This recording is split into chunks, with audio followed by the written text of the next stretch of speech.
Yeah, are we good to go? And I'm ready to go whenever you are. Okay, then I'm counting down. 3, 2, 1, go.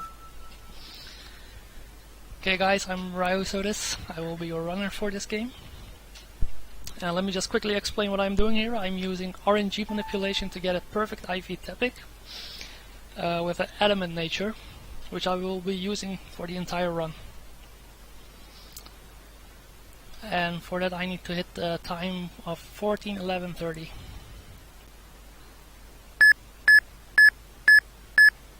Also making sure that he does it in the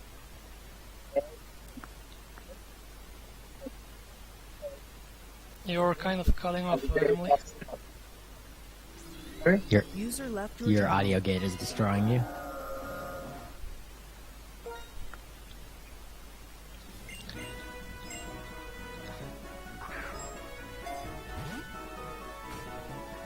So if you guys were here earlier this morning, you would have seen, or this afternoon or whatever, depending on where you are, you would have seen that we did basically the same exact manipulation in White 2. This one is a lot easier. Garfield was talking about timer 0 back at that run. In this game, there's only 2 timer 0 values, and you pretty much always get one of them, so it's a lot easier to deal with.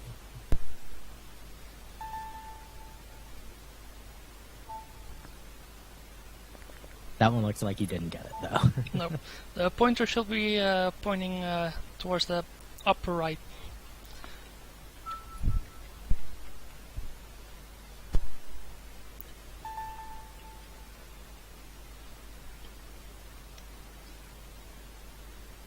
Oh yeah, I'm sorry about the timer, by the way. I forgot to warn people.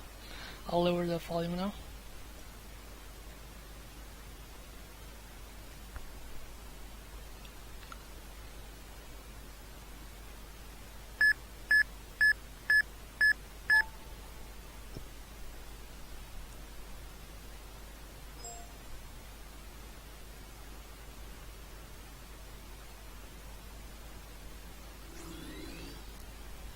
But yeah, the trade-off here is, well, no, actually, there's no trade-off. Everything about the manipulation in this game is easier, which is really nice. You can actually get runs going. Not only is there more consistency in the timer 0, but also you don't have any moving NPCs in the in the starting room where you pick up your starter. You also don't have no, that's it. I don't know what I'm talking about anymore. Stuff. It's easy. No, didn't get it. That is why he missed it once. Twice.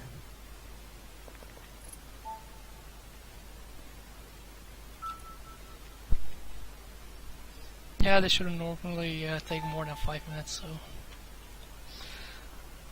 A little bit nervous, Rio?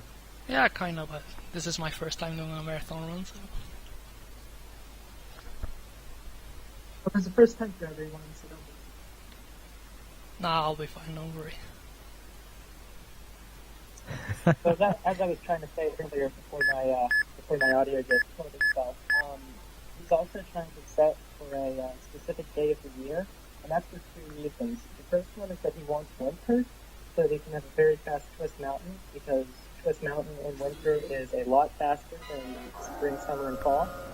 But because it's winter, there are also days where it's going to be hailing on certain routes, and he wants to have a specific day of the winter to avoid getting that hail, which lengthens some battles. Yeah, the way the weather works in this game is that basically for each day of each month in the year, there's like a specific kind of weather. So like January 1st has a specific weather, and January 2nd, so on. And that weather is like there's a set of weathers for like every area in the game for each day of the year. So depending on which winter month you play in, you're gonna get different kinds of weather. Yeah, and the dates that we can get these, the weather is always the same for every game, but the dates that we can manipulate these tepics end up being different. So we wind up with a lot of different dates for our tepics. Like mine is in the year 2004, Ryosotis is in 2078. I'm not sure what year yours. I think mine was in 2015, just as a coincidence.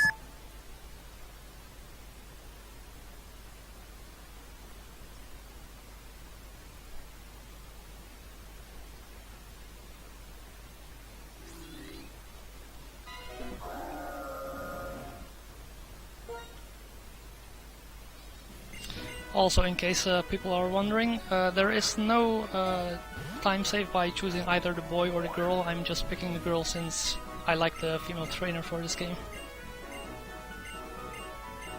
And it kind of fits the story better, in my opinion. Sure, why not? Well, that's just my opinion, that's all. See, in my opinion, it fits the story better to pick the boy, because it defaults to the boy. Okay, there we go. Alright.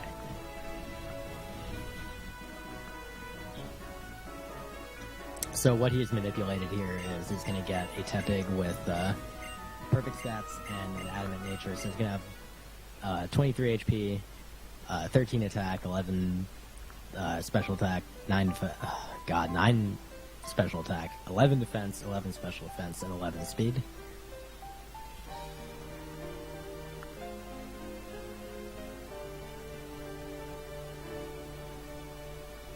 And with it, he's going to be able to, well, I don't want to say he's going to be able to steamroll the game. There are going to be a lot of very hard fights, but a lot of the normal trainers are going to be pretty straightforward.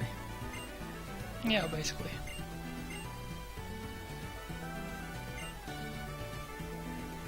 Most of the difficult parts of the game come in the very early game. I'd say the last really hard fight is Clay. And then after Clay, you evolve even more in the very next battle, and after that, you just start stomping on everything. Mostly.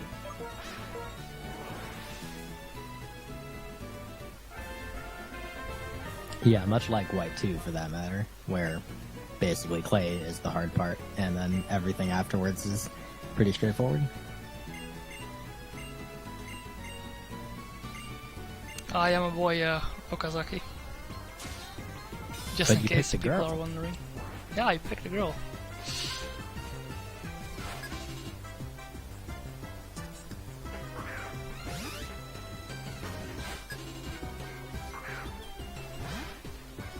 My one and only TD came from a girl, so yeah, I'm going to be a bit biased. So the question came got up a again. crit. Nice, dude. And will probably always come up again during DS runs, whether emulator is okay for this game. And the answer is yes and no. Emulators for DS games are faster by a huge amount compared to running on actual consoles. So, but at the same time, getting a console that can stream a DS game is expensive, like ridiculously so. So you can run on emulator, but it's a separate category. It's compared separately. You don't compare it to console times.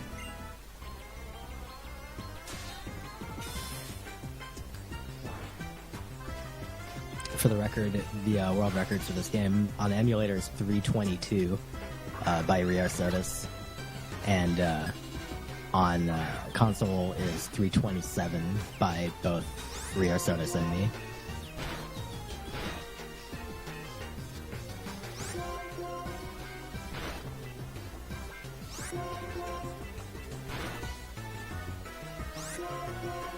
Okay, unfortunately I didn't get 3 in here, which is pretty rare.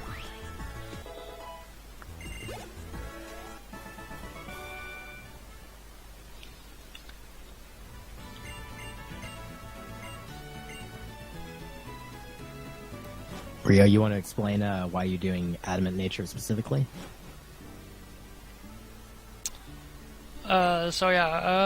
Since we'll be using basically only physical attacks for this run on our topic, I chose for an Adamant Nature.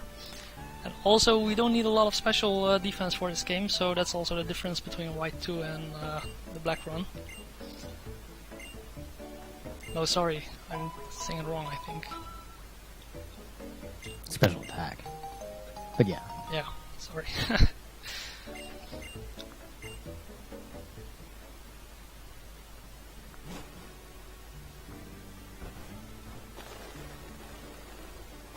Yeah, there's a couple places in White 2 at the beginning where you'll use like Ember and you'll try to use Blaze and get a really high damage output from that. But in this game, there's really, like, having done a lot of looking at whether or not Naughty would work, for example, there's really no place where you're gonna like actually save a turn by having that, and it's most likely just gonna mean that you take more damage total over the course of the run, and really that's just gonna add more times that you have to heal, which costs you time, obviously.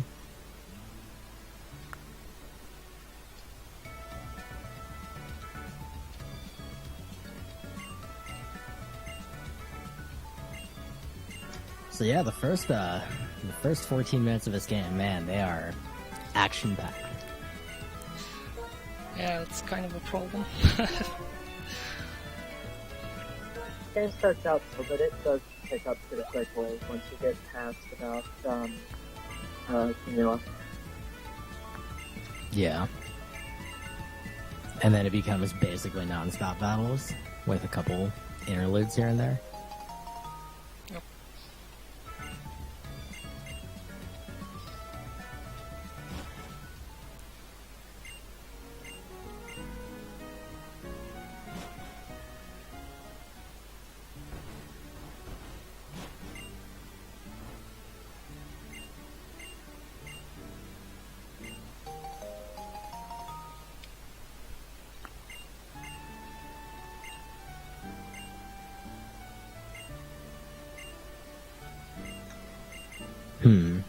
Trying to think of a good conversation topic to cover at this point.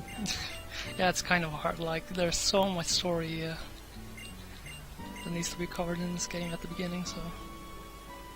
We can talk about why we're running black, specifically, instead of white. Yeah. Okay, so the Actually- reason... Yeah, sorry? I was gonna say Emily should cover this because Oh. I know that this just bit her recently. Okay, that's fine. Okay, so the reason that we run black instead of white is for one reason, and that's because the serum beats Zekrom in the final end battle faster than Zekrom beats the serum, because both times you're using Dragon Breath, but because the serum has higher special attack, it deals more damage and gets more consistent to kills. So I'm cheap, and I bought white when the game first came out.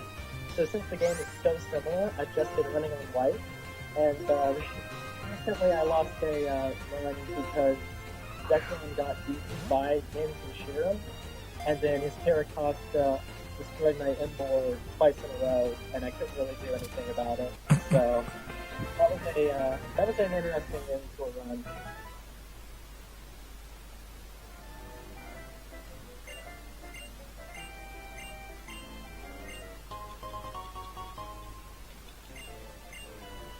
Also, another interesting tidbit, and I think I heard this from Fuligen.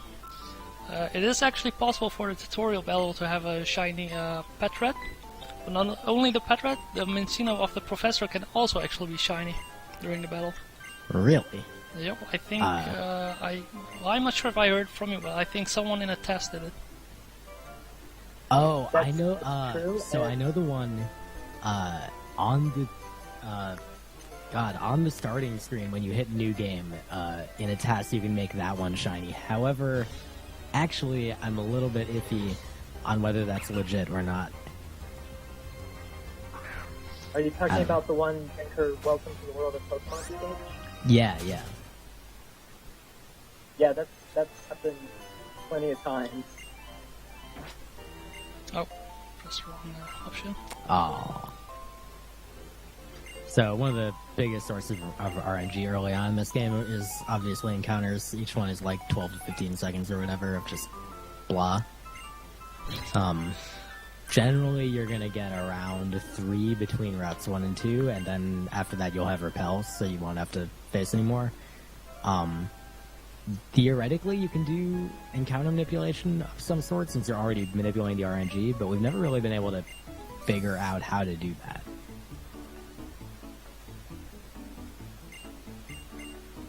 Which is to say, like, it's the same, the same RNG that White 2 has, and Garfield was manipulating his RNG there. But for some reason here, it's very inconsistent by comparison. Yeah, the only thing consistent about the RNG there is I will always get the same battle in the same spot in Route 1.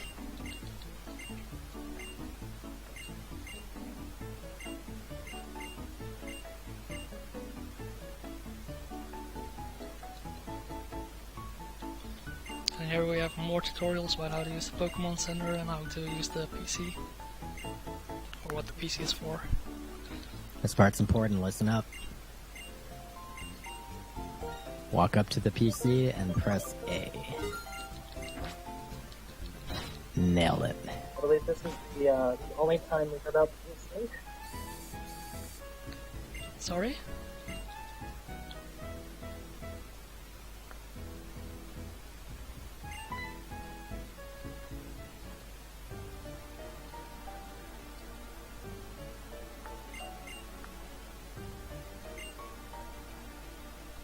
So money is going to be really, really important early on.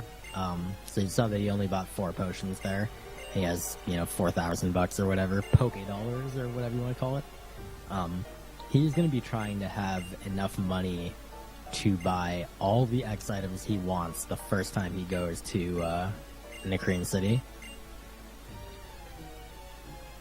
Actually, are you going to take a second trip for safety or something? No, I'm gonna try to do the risky strat.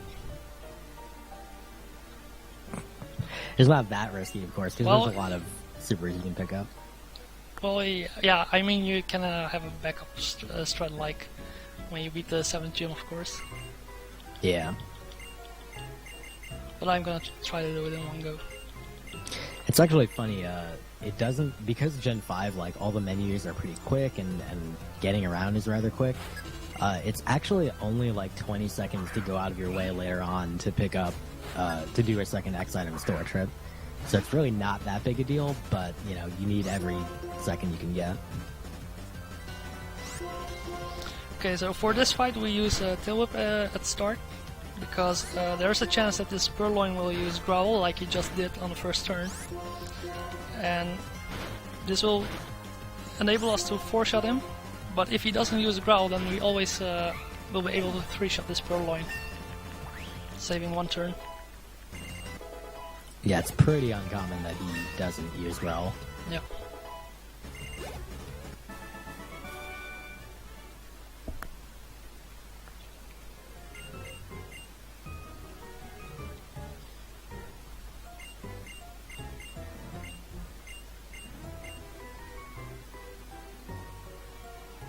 Oh man, we're almost to the running shoes.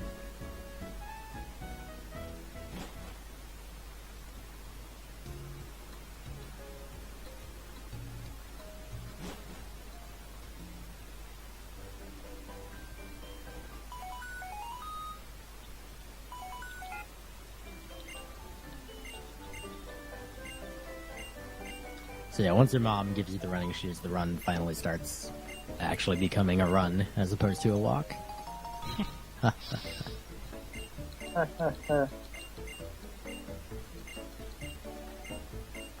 Vorgen is pun master. All bow before Vorgen's puns. Alright, I'm guessing 4 encounters there. I'm Six. thinking 3 max. The marathon, it's gotta be sick.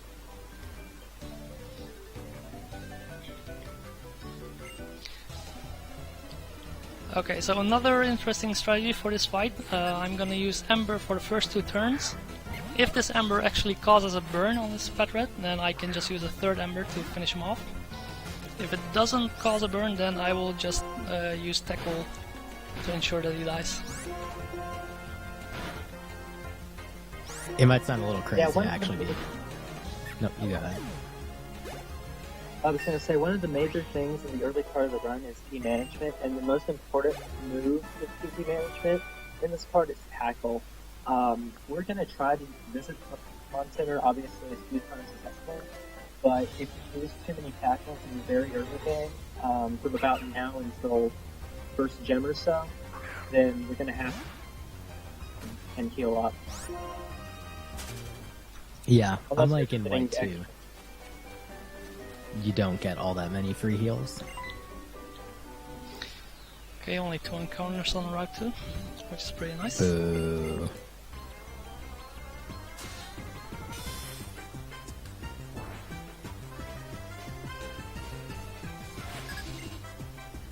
Then we have the second Bianca fight.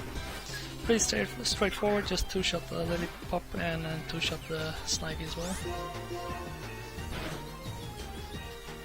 Yeah, get used to the rival battle music. There are, so if you, between Bianca and Charon, there are 12 rival battle fights, and then N adds 5 more. And there's about 100 fights in this run. So, 50 times you're battling one of these rival. It does get a little bit monotonous. Wow, it actually survived. Yeah, it always survives if you're not in Blaze.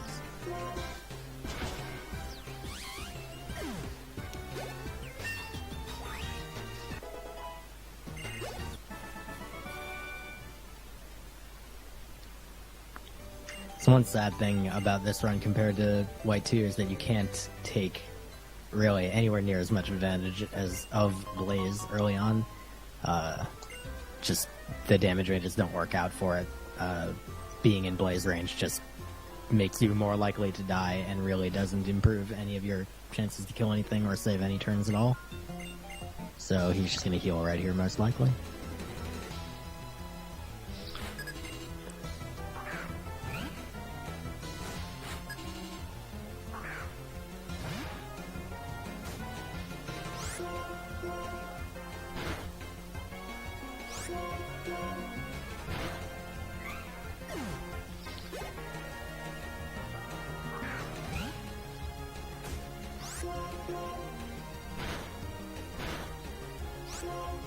So yeah, these Purloins always, well not always, but most of the time use Growl on the first turn, so using Tackle at that point is basically useless. And I have to rely on Amber to 2-shot.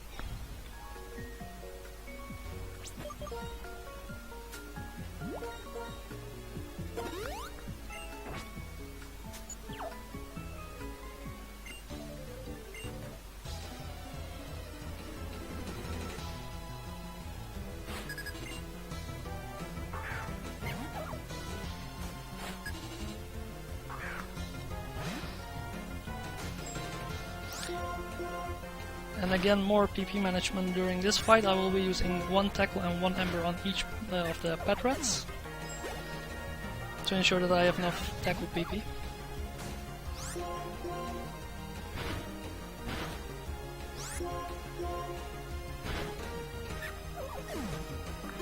Just to be clear, he's trying to keep Tackle, like he's trying to keep his Tackle PP like all the way through after Nakreen Gym, so it has to last a long time.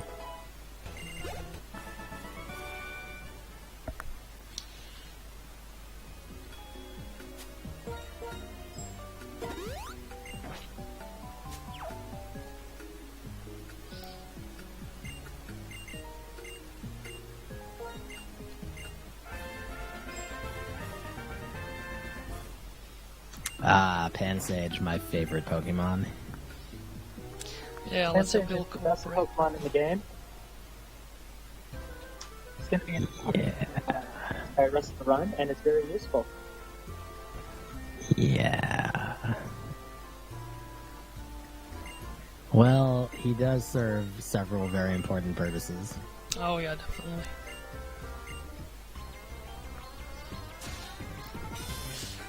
Okay, let's hope Charon plays nice.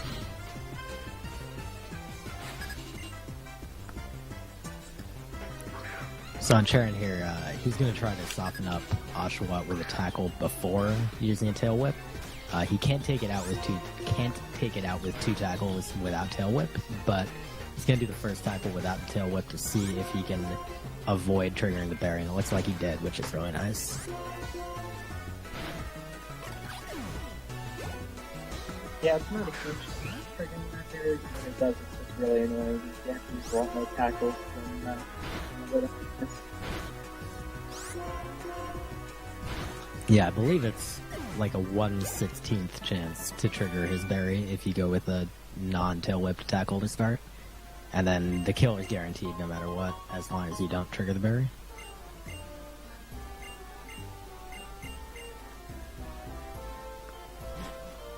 Another nice thing is that, so they did this kind of theme thing where Charon is like he's all about held items, and then Bianca is more a standard trainer. She uses, use items. So Bianca will always have potions and stuff, like standard rival battles, they'll have one potion. But Charon will never have potions. He'll only ever have, like, berries and other held items. So that makes it a lot easier to just, push his face in, basically.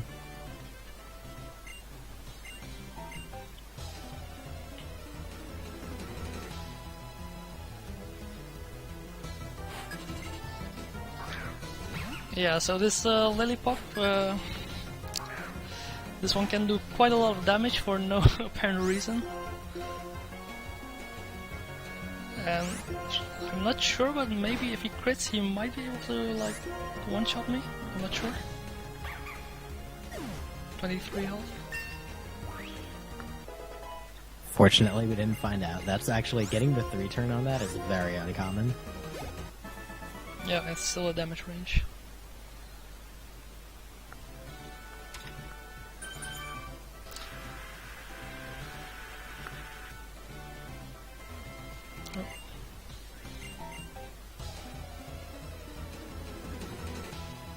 Also, in the old route, we would take defense scroll here instead of tail whip, but we don't need it anymore. So we just give up on it.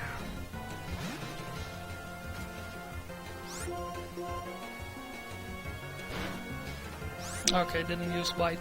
So normally, if this pet rat uses bite, then we can just use tail whip twice, and he wouldn't be able to attack me, and just kill him with one tackle.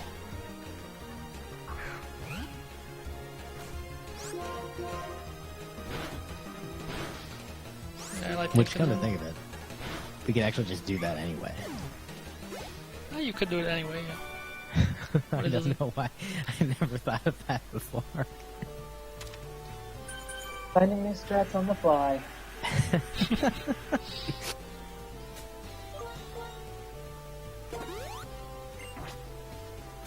So the gym leader in this game has this neat thing that I don't know if is present in any other Pokemon game, where it's whatever type your starter is weak against. So either fire, water, or grass, depending on what you picked. So in this case, we're going to go up against Cress, who is the water type. I'm gonna do my very first safety save here, because in case my Pansage has bad attack, or special attack, I think. No, attack, right? Yeah, attack. There is a high chance that you won't two-hit the Pampor, and if my Pansage dies during the fight, then there's a pretty high chance that my Tepic won't survive either.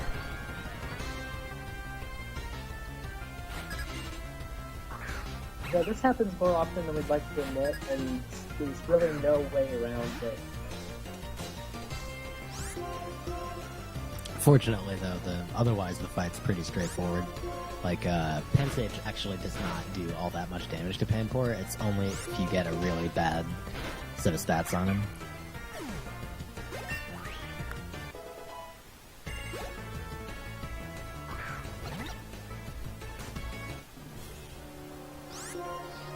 Also, you might be wondering why we didn't, if we're going to use Panpour, why we didn't put it on, shift battle mode.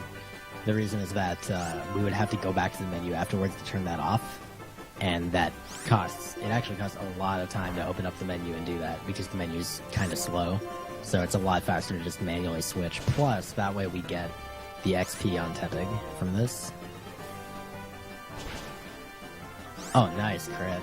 It didn't quite kill, but...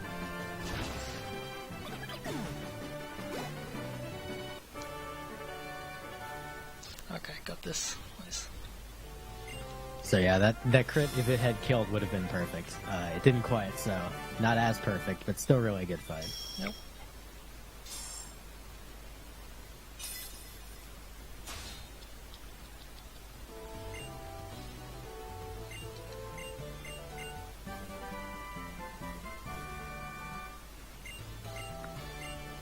And now, just in case you thought we were done with the random BS from the beginning, oh, no, there's more.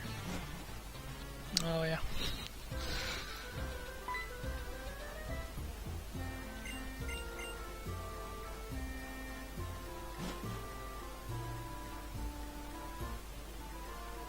So now a complete stranger invites us up into her room. Doesn't seem shady at all.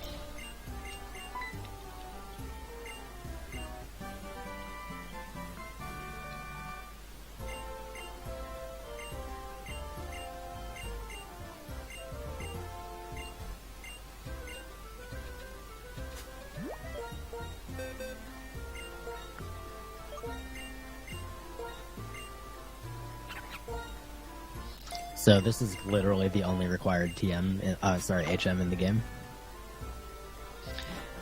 At least in any percent. Yeah, I always found it interesting that you never need surf or strength in this game for the overworld. At least in the main story of the game. And this is like the only place where you actually use cut. Yep. See you later, Cut. Thanks for all your hard work. Yeah, we do use high a few times, and that saves forever amounts of time, but, you know, it's not required at all, so if you don't want to use fly, you don't have to. Yeah. You might just add like 30 minutes on your Just run speedrun. without my...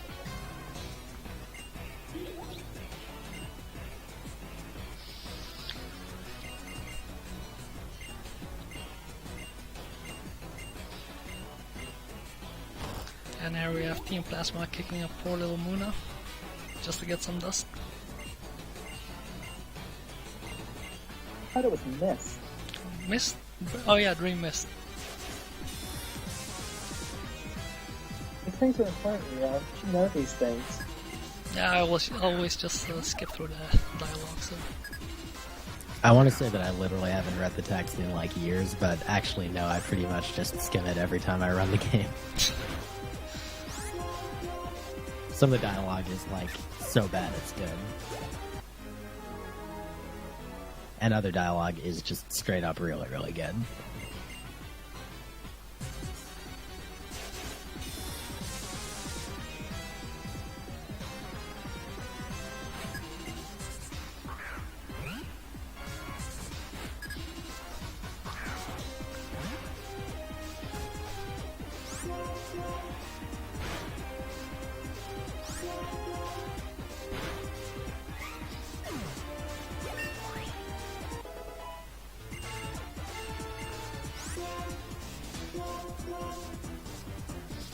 So yeah, this is just a little taste of how every Team Plasma fight will be in the entire game.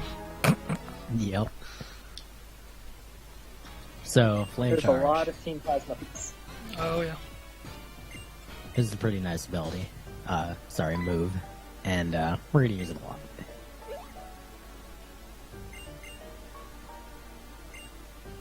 As a reminder for those of you who might not have seen White 2 earlier, Flame Charge, or for that matter maybe don't even know what the move is, Flame Charge is 50 battle power, fire attack, based on physical attack, and it increases your speed by 1 stage when you use it, so it's really, really, really nice, and substitutes pretty much for an X speed while also doing a ton of damage because it's the same type.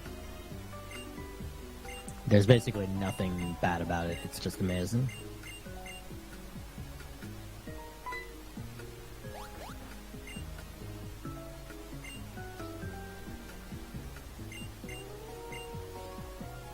Yeah, it's pretty much gonna carry us through the entire first half of the game.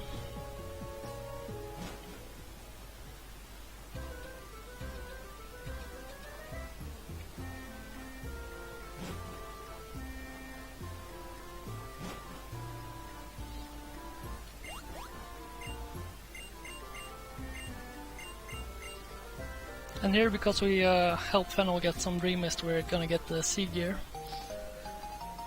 And here Don't she's turn gonna... on the sea gear. Sorry? Please don't turn on the sea gear. No, I Turn won't. on the Sea Gear. So here she asks us if we want to hear a tutorial about how to use the Sea Gear. Well, normally you would say no, just to like since this is a speedrun, you want to go fast. But if you say no, you actually get an extra dialogue, and she still tells you how to use the C gear, so it's basically a waste of time.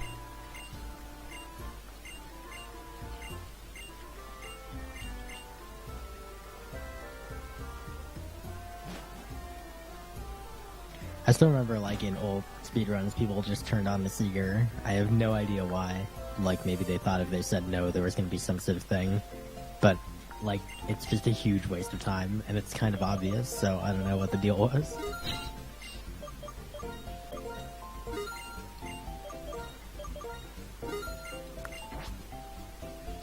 So again, he's going shopping here, and he's going to buy very specific amounts of stuff, just kind of the minimum that he can get away with.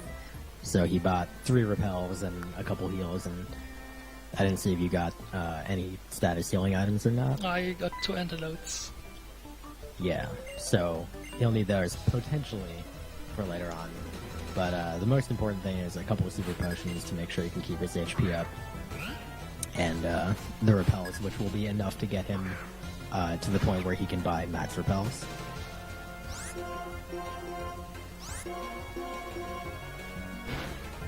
This battle is the only double battle in the game that's actually required, and not required, I mean that if you have only one Pokemon in your party that's not fainted or, at all, then they will send you back and they will make you get another Pokemon. So that's why we can't, just deposit Hand Sage into the PCs to skip this. All the other double battles that we go past can do this, by having Hand Sage fainted or not. But, this one just forces you into it. So in case you were missing our rivals and the rival theme, don't worry, we got one coming up.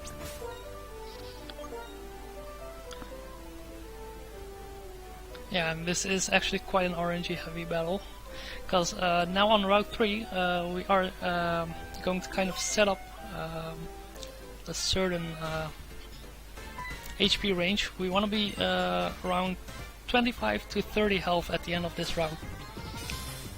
That is to manipulate the second end fight, which will be in Necrene City. His Spidove usually uses status ailment moves if you have full health, but when you're somewhere around between 25 health or 30, he goes for a quick attack, like immediately. And unfortunately, getting to that HP range can be very RNG heavy because... Oh, got a crit. Oh, dang. That's actually really good because you got the water gun before that. Yeah. Charen has a lot of dumb moves. Something that really stands out about Black and White 1 compared to other games in the series is that the enemy Pokemon have really, really bad move selection. Like, their moves are just terrible almost all the time, or they just have, half their slots taken up by garbage. Also, that was some really poor sand attack luck there. It's also quite unfortunate that I had to use the Oran Berry. It's not too bad. 32 or 33 is probably fine, and you're still likely to take some damage, so it's not a big deal. Yep.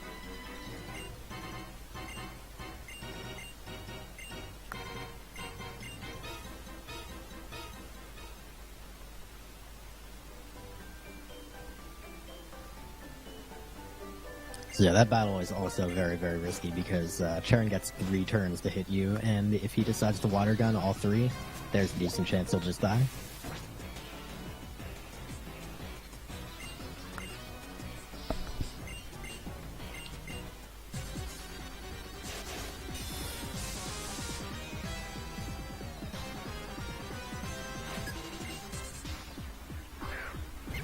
So yeah, more Team Plasma battles. This Pedret can actually use Detect, which can troll you pretty hard, and since I've already used a few too many tackle moves, I rather don't see Detect, because I need it as insurance for a safe strat for N in case things go wrong. So he took a little extra damage there, and also didn't get detected, so that actually is pretty much ideal. Yeah, this is actually pretty much the perfect health range to be in. still gonna save though, right? I am definitely gonna save.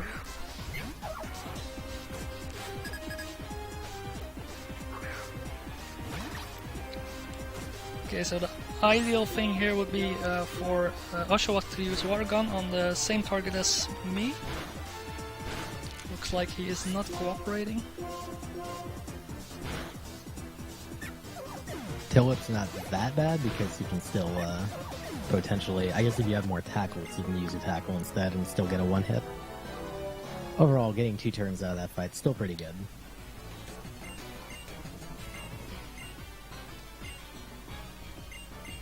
Of course, now you're at 24 HP, which is a somewhat risky level. Yeah, I'm gonna see how that will go. I might be able to salvage it with Oranberry during the fight. But yeah, That's since conceivable. yeah, so since I'm at the perfect, well, not perfect HP range anymore, but since at an ideal HP range, I will be skipping the guard spec, which we would normally take if we were at full health or at a pretty bad HP range. So the strat for N, basically, we're going to go up against his Pit of, which is kind of vaguely dangerous, but mostly just annoying, and then his Temple, and his Temple is the worst thing in the world. We have nothing that is effective against it, really. And like Tail Whips don't help, and even if we did, it has Supersonic and also Bubble Beam, so it will just kill us. What we're going to try to do is we're going to get the Charcoal here in Nicrine, and we're going to equip that. We're going to try to get pushed into Blaze range while setting up +2 attack from X attacks. And once we have +2 attack in Blaze, we're going to be able to sweep his entire team with Flame Charge. And nothing outspeeds us, so that will be fine. But to get that, we need the Pit of to quick attack every turn that we're setting up. Quick attack can either do 7 or 9 damage, not 8, only 7 or 9. And the 9 is like a 1/16th chance, so if it does 7 every time, we know exactly how much damage we're taking and everything's pretty good. If it ever does 9, it's a little bit scary, especially because he's really close to 21 HP. It also be noted that this is basically one of the only times that we are actively trying to activate Blaze. We do it once more later on, but this is the first of like twice that you'll actually see us try for it. If it happens the rest of the time, it's convenient, it's nice, it's not necessary at all. Yeah, there aren't that many places where Blaze actually saves you a turn. We are, however, going to kind of hope that we can carry it from this fight into the next one, and that's why we want to be so close to dying, because after this fight we're going to evolve and we're going to get a bunch of XP. We want to still be in Blaze range after that. Alright, here goes nothing. Let's hope for the best. Good luck, have fun. Okay, so what I'm gonna do is I'm gonna set up 2 X attacks, and during those setups, Pido will use quick attack. On my 3rd turn, I will be using Flame Charge, which he will probably still use quick attack, and if he doesn't kill me, then I will get enough speed boost for me to one-shot all of his other Pokemon. And looks like I got it. Perfect. Done.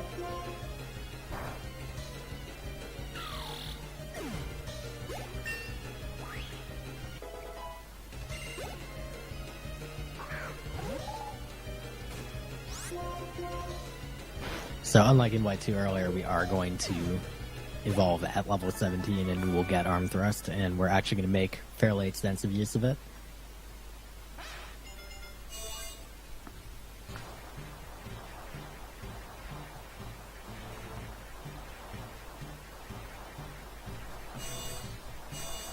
Yeah, that's very convenient that we get Arm Thrust right now, because Lenora would be almost impossible without it.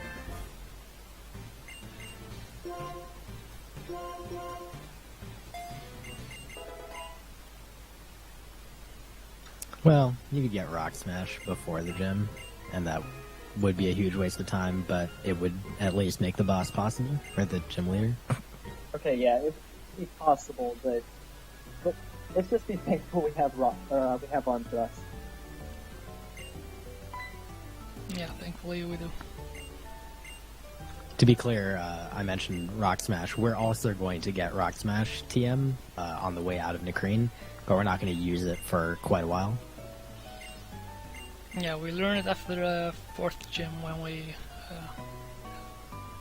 after Ducklet, I should say. After when I catch Ducklet.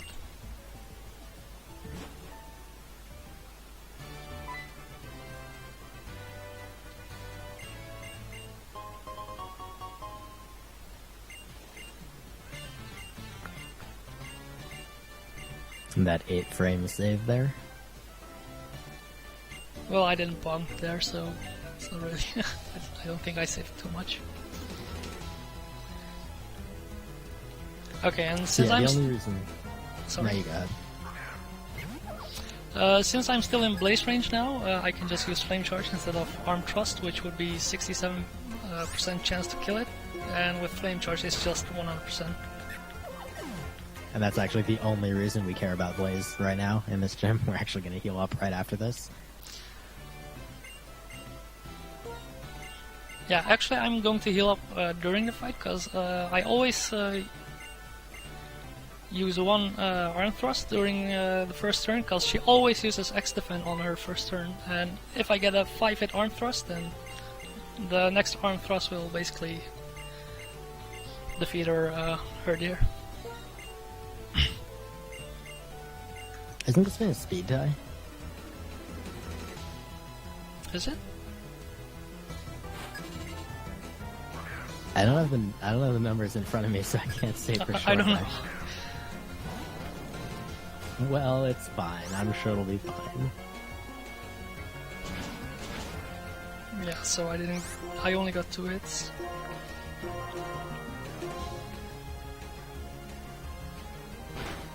And just look at the amount of damage he does, 15 damage already with the tackle.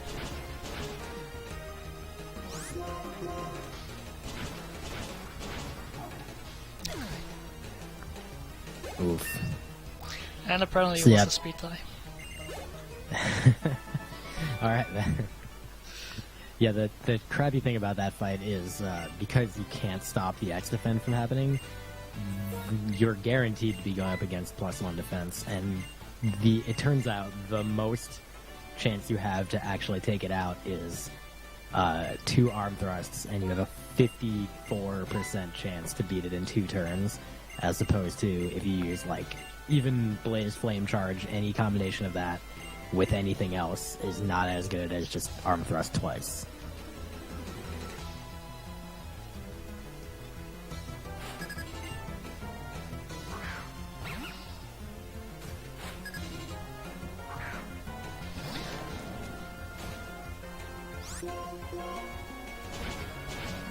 So yeah, for this fight, if I were to be in blaze range, I could just use flame charge, since it would be a 100% KO.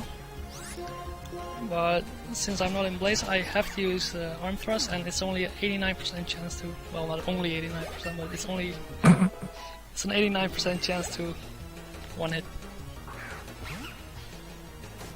Then you level up to 19 and it's guaranteed on the last one, so Yes. it's not that big a deal. Yes.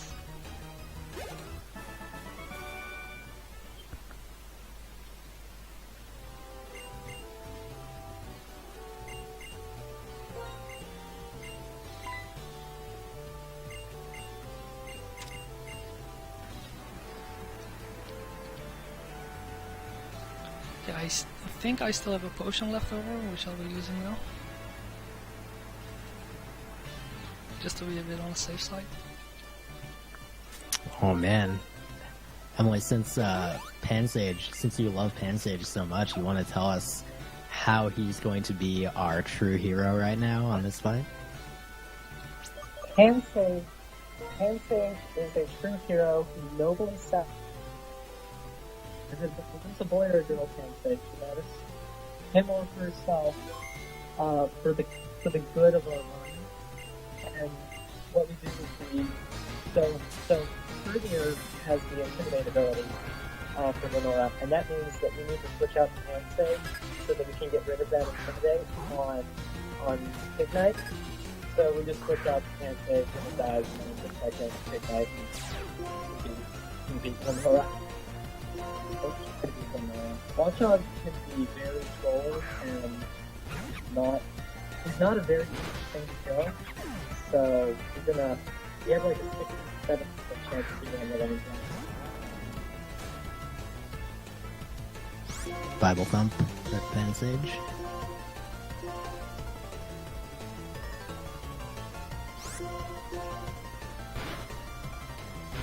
So yeah, here I'm using a Flame Charge to get my speed up. And I will now use Arm Thrust and hope I get the 3 hit. Oh man, that was a lot of damage.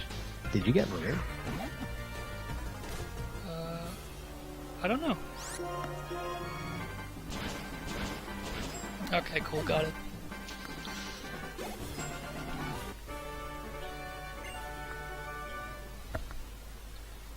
It's going pretty smoothly up until now. Yeah, that was really, really good. You have like a 67% chance to take out the Watchdog with a +1 arm thrust, and even if you don't get it, you still have like some amount of chance that he uses Hypnosis instead of Retaliate, so then you don't just straight up die.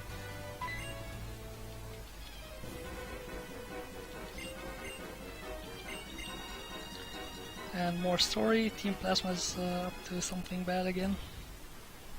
Wow, who could have imagined?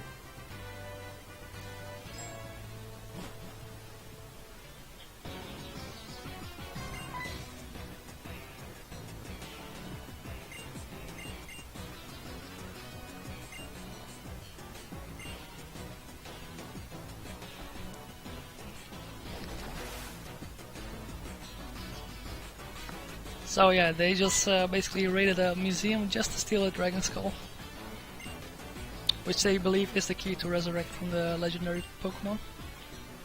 The secret legendary dragon that looks an awful lot like a Dragonite. Yep.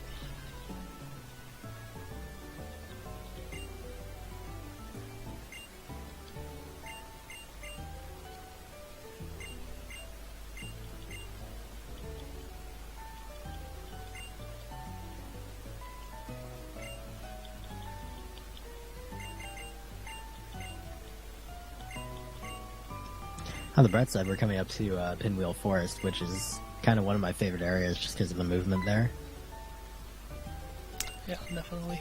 It's also basically the first Team Plasma gauntlet, although a mini gauntlet I should say.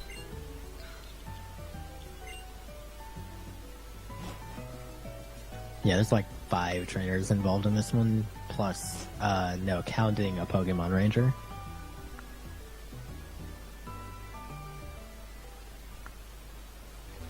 Okay, so here we got Rock Smash, which we'll be using later on.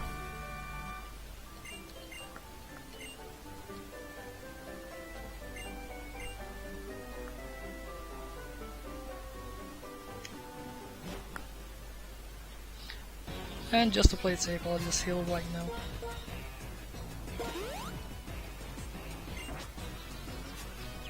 You can theoretically keep plays through this entire place, but there's not really a lot of reason to do so.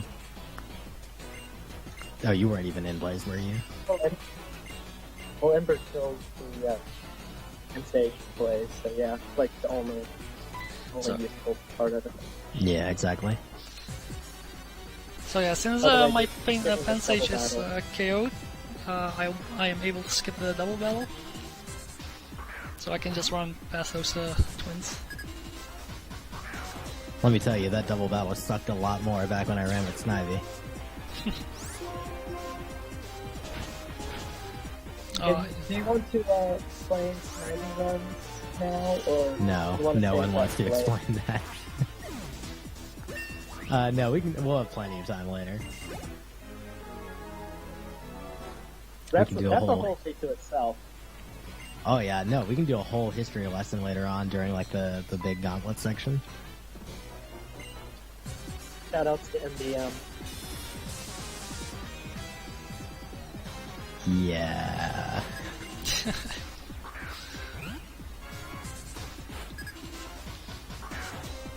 Yeah, unfortunately I wasn't around during the Snivy route, so I won't have much to add to that.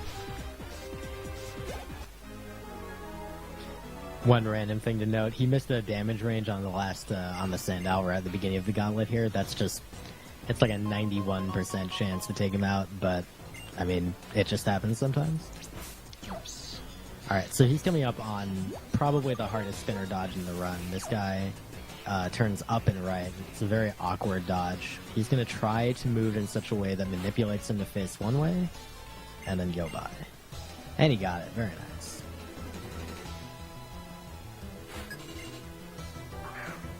Basically, spinners in this gen have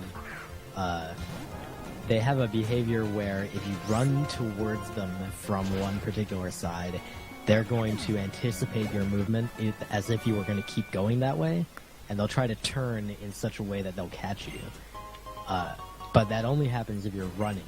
So if you're biking or walking, they won't do that. So what he did there basically is he ran in such a way that he forced the spinner to turn right, and then he walked to the left so that the spinner wasn't looking that way. It's not 100% guaranteed. It's just the most consistent thing that we have to manipulate that guy.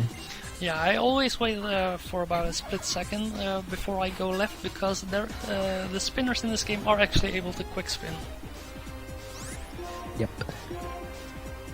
Yeah, and unfortunately we don't have any like the Gen 3 bag manipulation to avoid them. We actually thought we did for about 5 minutes, and then we found it didn't work. Alas. Hopefully someday we'll figure something out, because spinners are really like the main... I shouldn't say the main, but they're one of the main bits of variance in terms of times in this game, because there are actually a fair number of them, and they're actually somewhat challenging to dodge all of them consistently.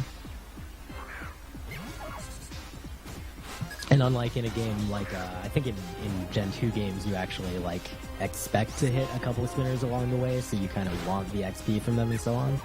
But in this game, they offer no useful bonuses to you whatsoever, and XP normalization exists, which means that if you fight one, it's not going to result in you being like an overall higher level, at least not for any longer than a very short period of time. So really there's no benefit to hitting a spinner, it's just time loss.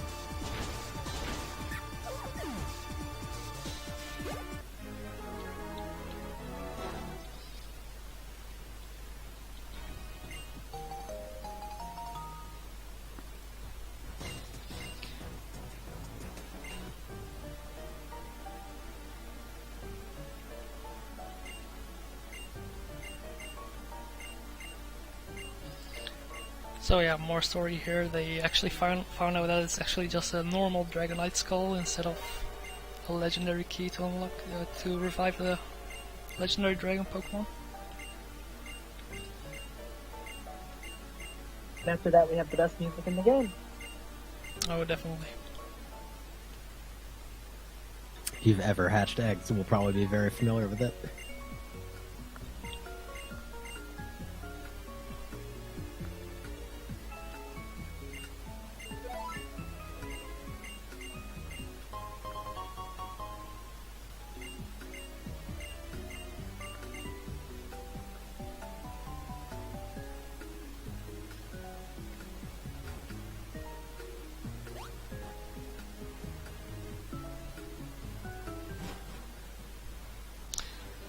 And I'm playing this on a DS Fat, and the D-pad is pretty sensitive, so it's kind of scary when I'm doing like those tight movement adjustments. Please, it's not like you run at one tile every 8 frames. Oh wait, yes it is.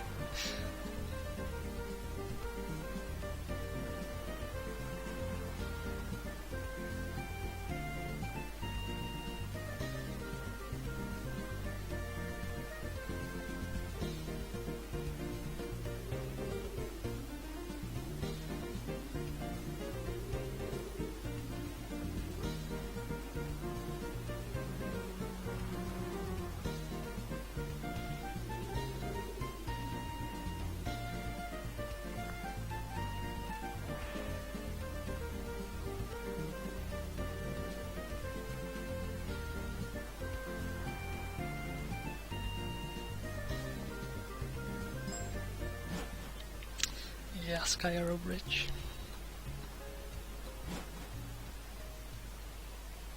Ah, such good music.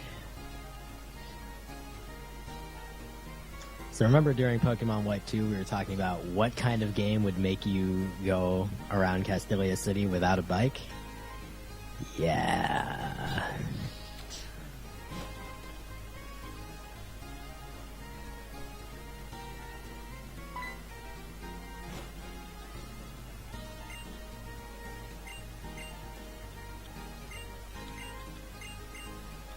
So naturally they won't just let us go straight to the bridge. There's some sort of disruption being caused by, oh my god, Team Plasma. Whoa, who could have imagined?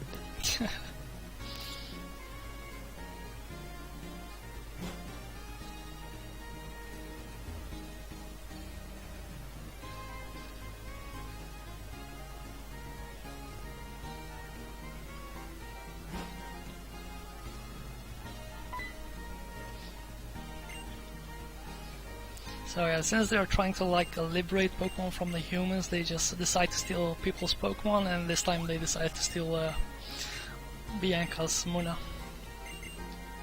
I really wish it were an option to just not help them recover it, because really that thing is super, super annoying. Oh yeah, later on in the run, definitely. By the way, Rio, if you have a moment later, there's messages in TeamSpeak. Okay. I'll do it during the Getza speech.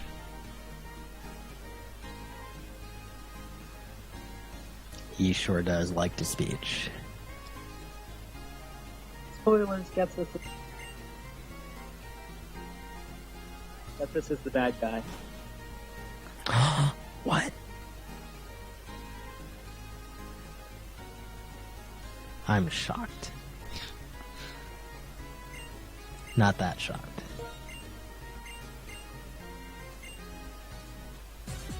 Also, spoilers, Getsus' music is Bullet's favorite music in the entire game. I will ban you. I will find a way to ban you.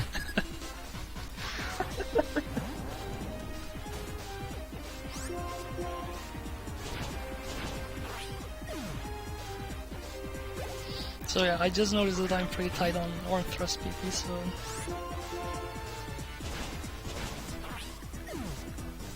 I hope this will go smoothly. 5 should be alright. Oh yeah. Might not be alright. Yeah, if I miss the damage range, then it'll be kind of a problem. Well, fortunately, it's not a huge deal. So he's running a little bit low on arm thrust, but on the one hand, there's an ether that he can pick up on Route 4. That's actually probably going to have to go to flame charges anyway. But fortunately, there's a Pokemon Center in Nimbasa, so he can just take the center, and it actually turns out to not cost that much more time than just picking up the ether. It's like 12 seconds to take the center, and picking up the ether is like 5.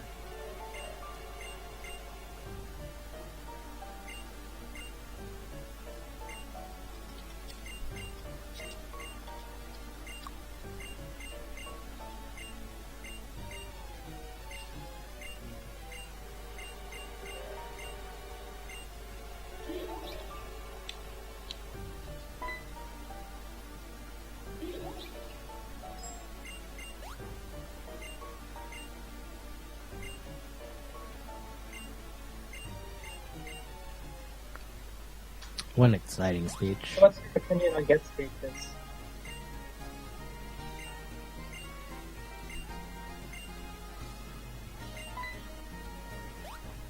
Does either of you remember what's in the Pokeball here in this room? Wasn't it a smoke screen? Or a smoke ball? Or what was I thought it Smoke was ball? like a... Yeah, I think it's a smoke ball. Dude, you should get that. It'll be super useful.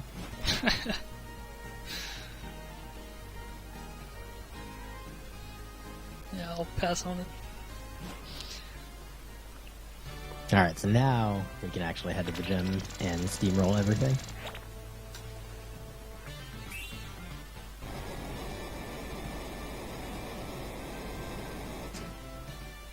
Shoutouts to Snivy Strats, where this gym is like the hardest gym in the game.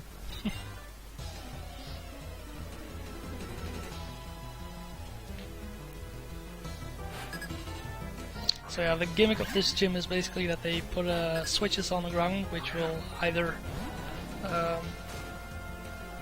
like open locks of the gates so you can go through the honey, or it will pop out a trainer. There are two switches which will pop out a trainer. And it's pretty obvious which one it is, because if the switch isn't next to a gate, then you know which one to avoid. Yeah, most of the puzzles in this some are kind of lacking in terms of creativity. And, like, you saw the first two literally just run around and press buttons. It's not very interesting, to be honest.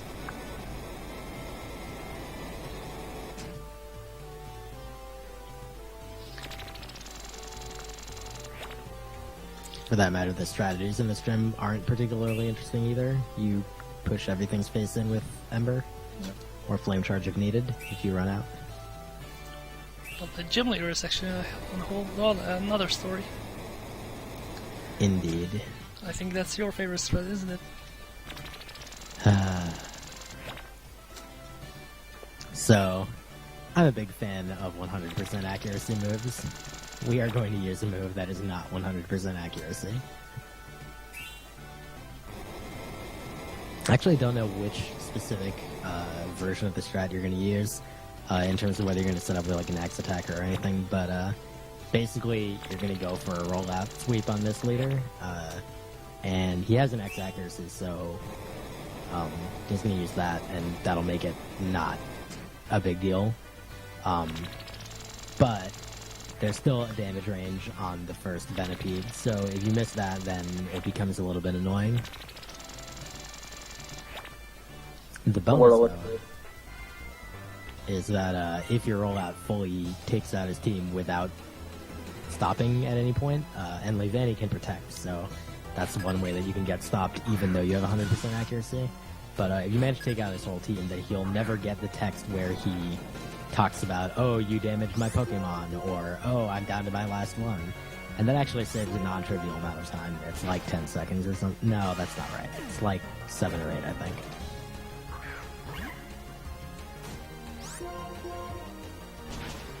But that does rely on a number of factors all coming together.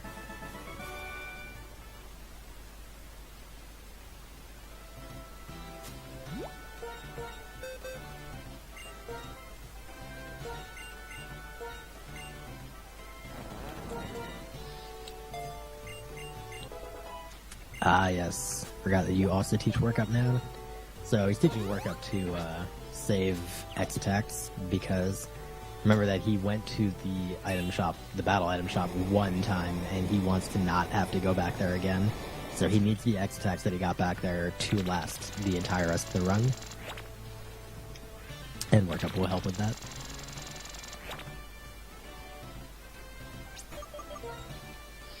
Yeah, I'm just doing a safety strat here, because if I get poisoned during a rollout, that could basically wipe me, so just being cautious here. Yeah, basically all of the first 5 gym leaders can totally destroy you if they choose. Even Berg, even though he's kind of easy.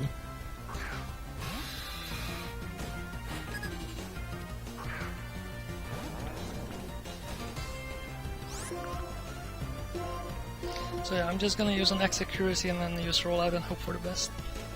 And it used Screech, so it should be okay if I get the 2 shot. And I did, nice. Excellent. Yeah, Levani is still dangerous. It can still critical hit you. But, you know, that's not likely, is it? Well, even if it would crit now, it wouldn't like be anywhere near killing me, because the Venipede didn't do any no, it's a Whirlipede, like, right? I always confuse Yeah, this, that's Whirlipede. yeah, so it didn't do any damage, and that's basically guaranteeing me to win this fight. She's that 33 damage Razor Leaf.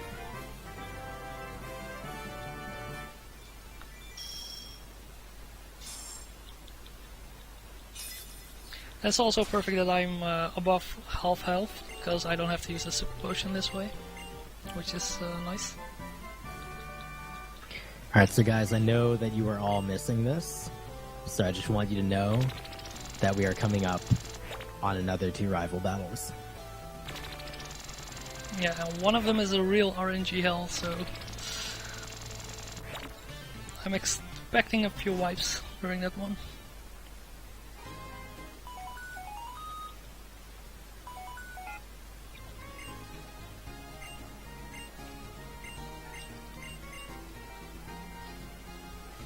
Also, just a little note, it's still possible like to make the trainers in the gym pop out that are hidden inside the switches, so still need to be careful with the movement there.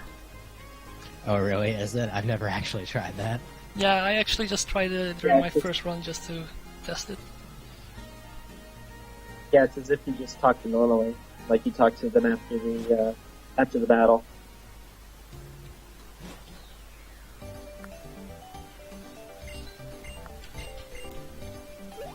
There's actually an old strat we used to use where he would have gone, right before leaving here, he would have gone into that building and picked up the Eviolite, which is a really nice item that boosts your defense a lot. But we don't need that anymore. We're gonna do adult strats.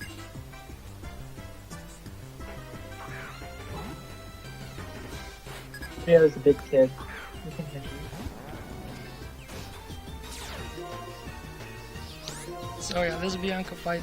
This is where we would normally sacrifice our Pensage in favor of using an X attack to counter the... No wait, did we use an X attack? I don't remember anymore. Yeah, we used to. But yeah, now that you have work up, you can save that X attack, and that helps make the one shop visit possible. Yep. This fight isn't all that dangerous, except for the Herdier can actually do a fair amount of damage. And the Pamper is also still a damage range.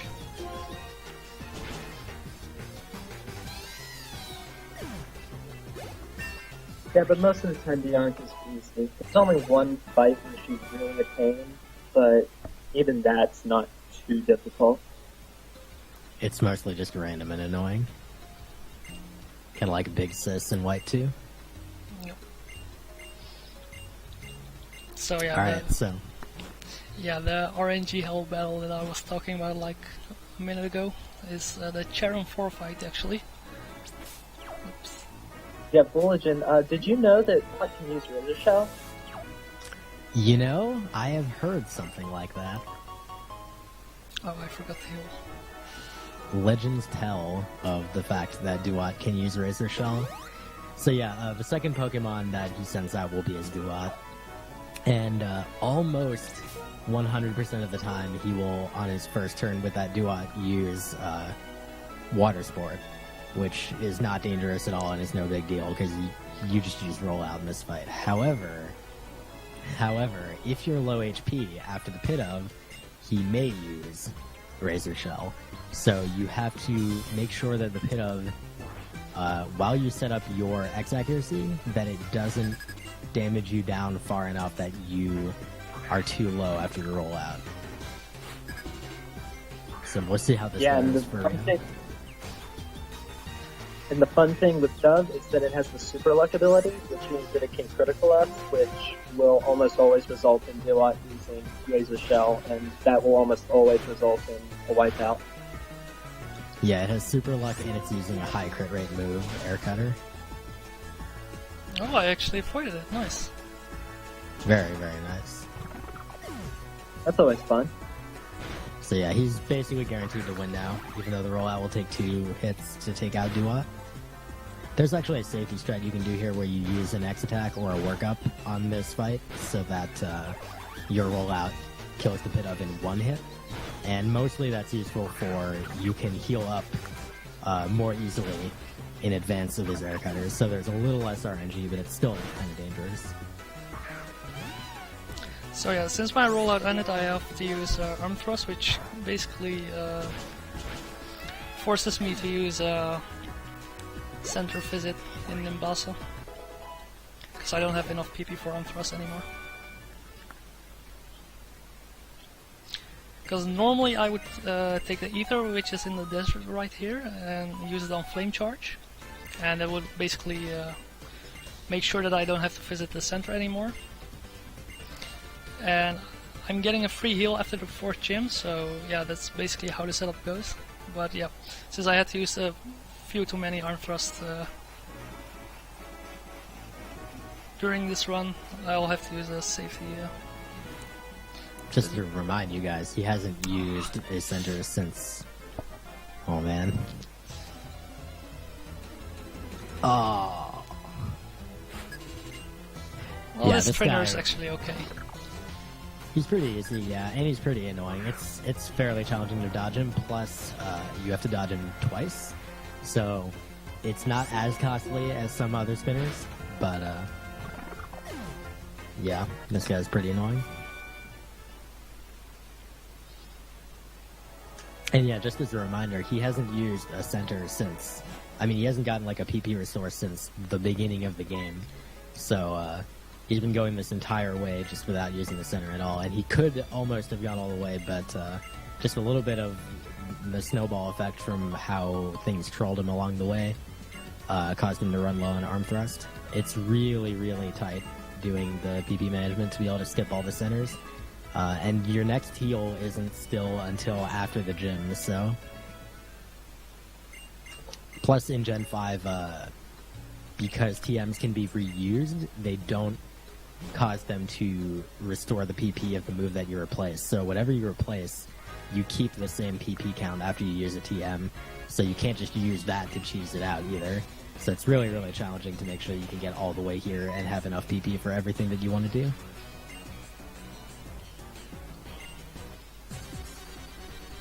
Okay, so after this fight I will finally receive a bicycle, so the game will speed up quite a bit more than when I got the running shoes.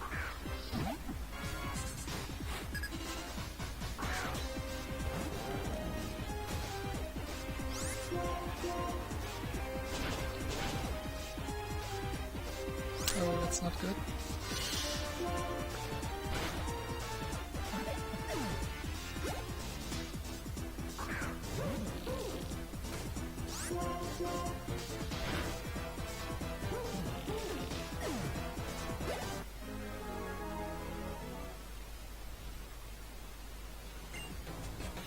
Incidentally, if you come out of the chair and fight with Blaze, you can actually take advantage of it on that Team Plasma Grunt and one-hit both of his guys. Otherwise, the Watchdog is a damage range. 97% chance to one hit. If you manage to miss it. Yep.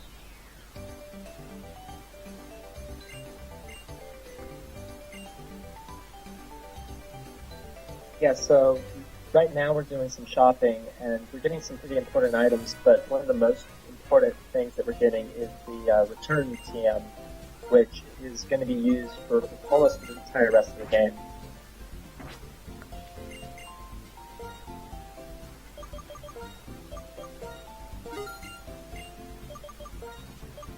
Yeah, this is going to be our bread and butter. The alternatives in this game to, if you wanted to use something instead of return, would be like pretty much slam or strength. And strength can't be trained over, so that's kind of annoying, but also has lower power compared to return at max friendship.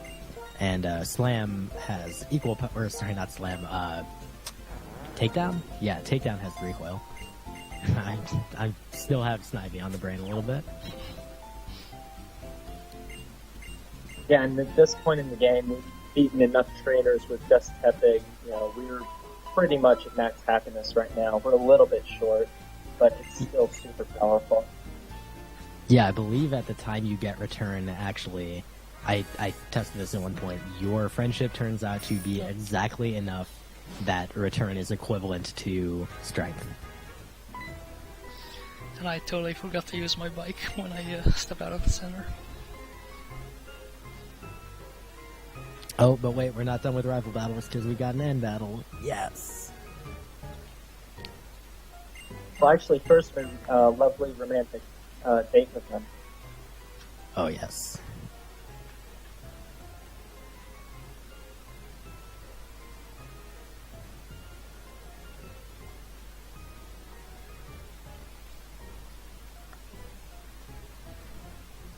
Apparently he's the king of Team Plasma, whatever that means.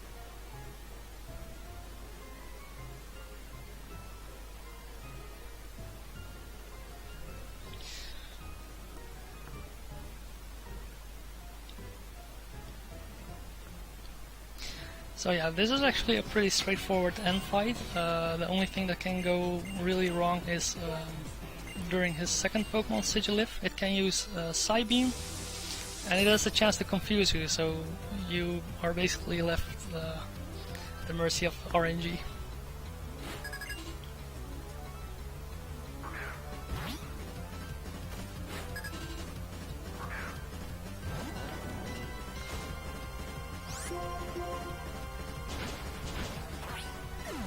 This is another fight that's gone through a lot of iterations of strats to try to figure out what would be optimal. We actually used to try to multiple turn the Sandile, and it would usually use Embargo, and that would screw our strats anyway.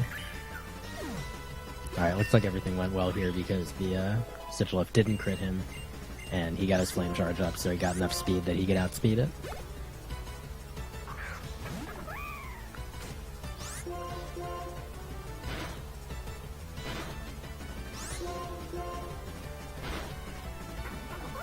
Okay, I'm in Blaze range, so I can use Flame Charge and have a 75% chance to one-hit the Scraggy. And I got it. Very nice. Yeah.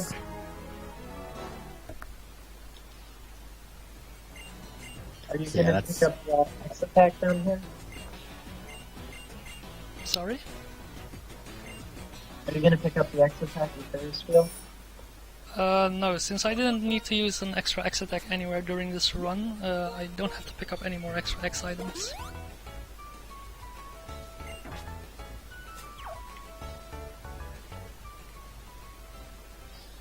So yeah, that was yet another one of the numerous potential run-killing battles early in this game.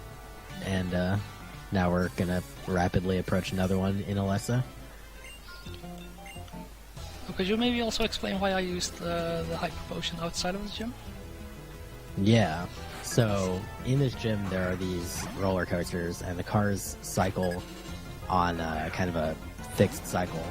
And while you're opening the menu, not while you're in the menu, but while you're opening it, the cars actually move. So if you have to open the menu outside of battle sometime while you're in this gym, it potentially will mean that you miss one of the roller coaster cycles, and you really don't want to do that because it just needlessly costs you time. So actually in this battle, in this gym, if during a battle he gets paralyzed, he'll probably heal that inside battle, depending on where it is in the gym. Oh god, that first Emolga. Got like 5 double teams. Yeah, this the is- Emolga's gym are really annoying, mostly because of static, which obviously will paralyze you if you hit them. So, we have to deal with that a lot. And also they have double teams, so we can just outright miss. They won't usually outright kill us, but they'll waste a ton of time on us. I can't think of an Emolga in any game that isn't an annoying piece of crap.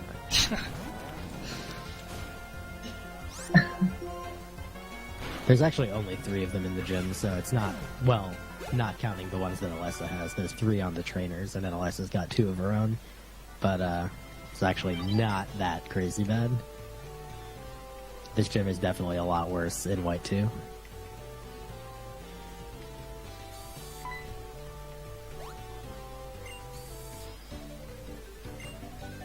The Blitzels are complete joke. They're not threatening at all.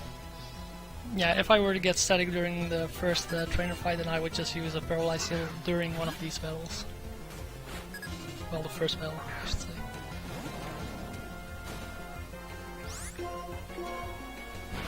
Actually, one minor thing to note is that on these Blitzels, he's using Return rather than Flame Charge, which, in terms of PP management, there's not really any difference at this point because you used the center. But what really matters is that return will still one-hit KO it, but won't have the your speed increased text. So just a little bit of time saving from that. It's like, a fraction of a second or whatever, but every bit counts.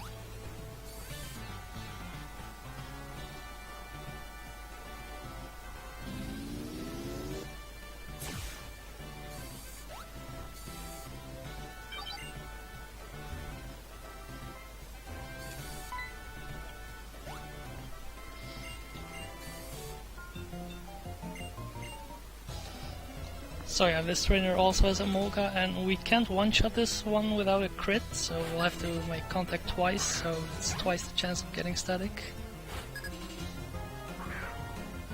Alas, we used to potentially be able to keep Ember at this point, but we need workup now, so it's not really feasible. And I got static, unfortunately.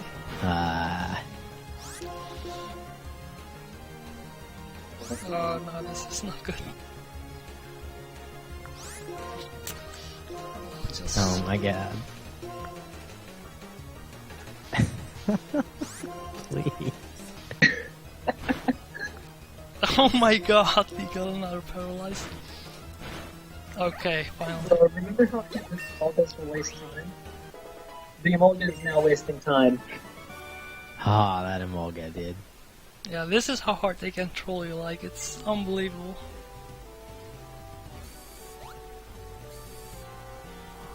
Alright, so now we're coming up on the left side.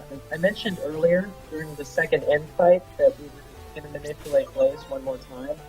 This is where we do it. What we're going to try to do is we're going to try to get the first Emolga to use Aerial Ace enough that we'll end up in Blaze, and we'll just be able to sweep the rest of her team from there. It's basically the same strategy as White 2, except there's a little bit less crappiness in that their move selection that they have is worse. So they'll pretty much just use either Aerial Ace or Volt Switch. And for some reason the AI is just wired such that unless you're Oshawott, they pretty much won't bother using Volt Switch almost ever.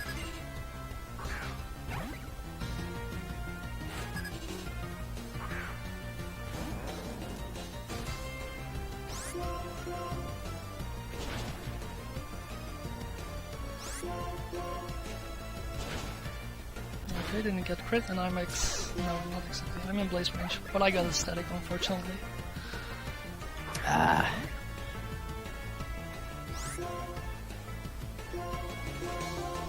So yeah, again, same deal as in White 2. If you get static, you've got to heal the full and then heal the paralyzed, because otherwise you'll just die. And there's also the chance that it uses Volt Switch, like it did now. Wow, really? Yep.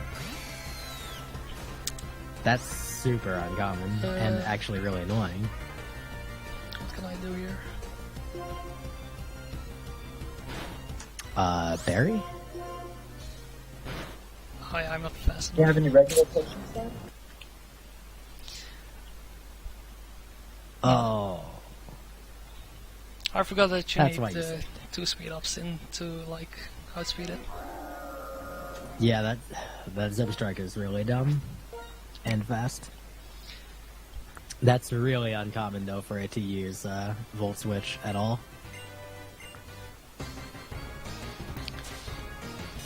Yeah, there is actually an interesting strat that when the first Emolga uses Pursuit, it just does like around 6 damage. In that case, you can use an extra workup, which increases your attack by +2. And if you were to get a Volt Switch and not be in Blaze range, you could still one-hit the Zebstrika.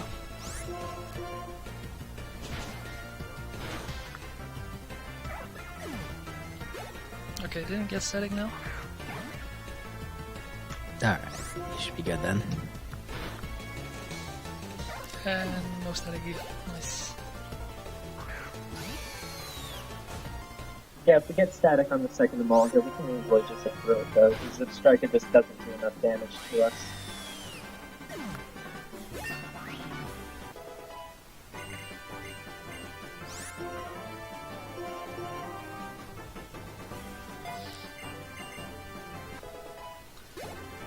So yeah, now we got Hit Crash, which is a pretty awesome move.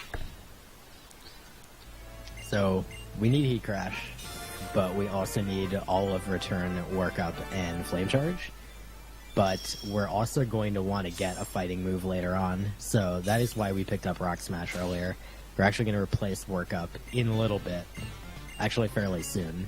But it just works out that we can't keep all 4 of the moves that we want, or sorry, all 5 of the moves that we want, so we've got to have the TM for Rock Smash.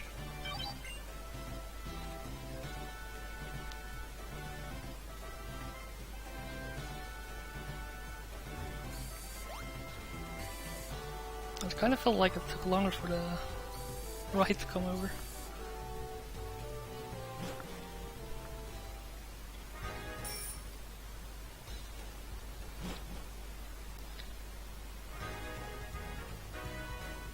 Oh man, get hyped for the musical.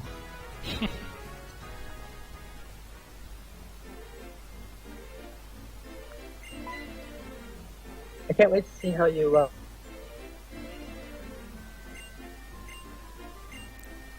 Should I give him a nice outfit? Of course you should.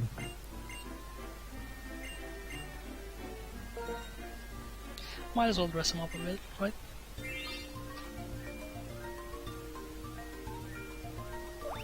Give him a nice tux. Let's give him a nice little pink ribbon and a little skirt. And a tennis racket. There we go. Beautiful. That looks so cute. That looks amazing. Possibly the most beautiful thing of all time. So yeah, and after this little tutorial we get a pretty sad story, I guess. Bible thump.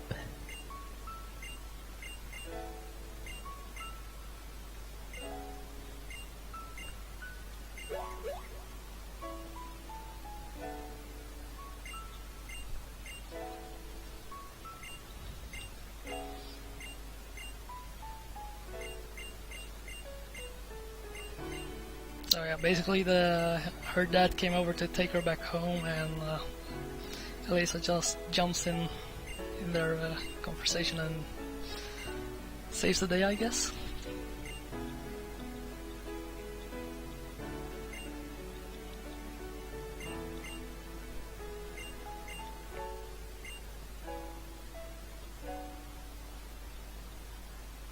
Alright, so just in case you were concerned, don't worry. Another rival battle coming up. Yep. Can't have enough of those.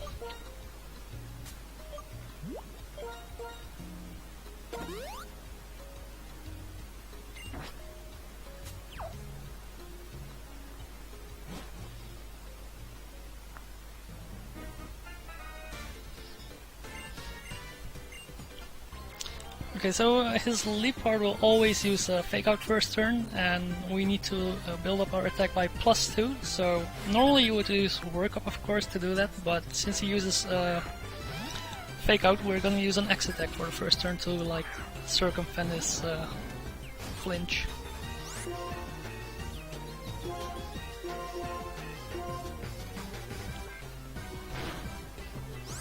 And then just use work up. And demolish his entire team, basically. Incidentally, after about this point, this becomes a pattern. Yep.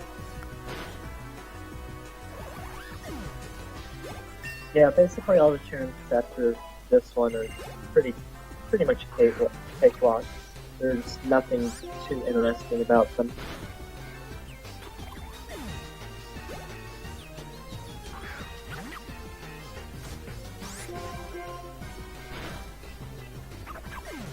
Question in chat about the triple battle, dude. Yeah, that's only white 2.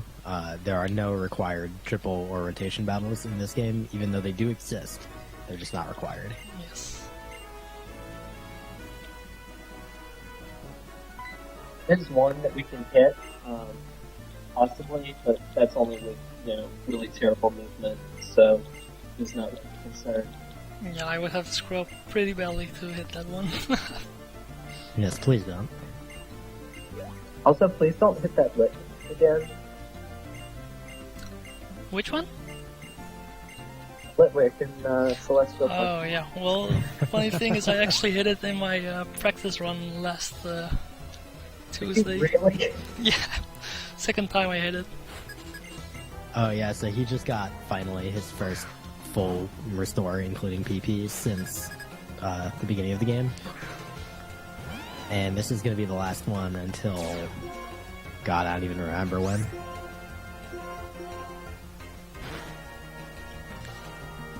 I think when N heals you up, you have to.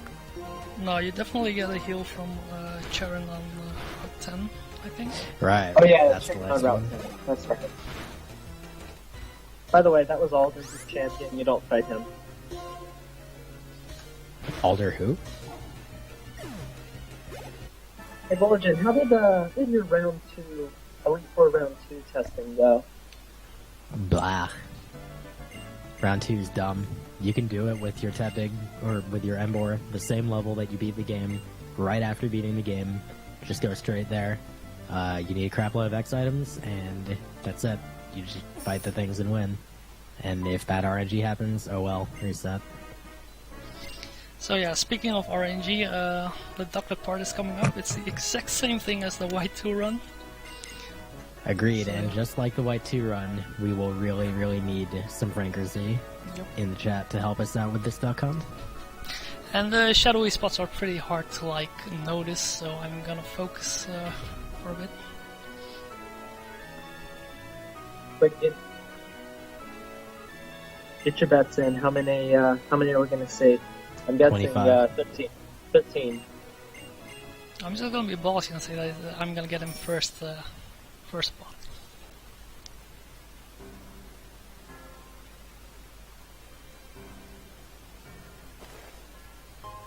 Okay, guess not.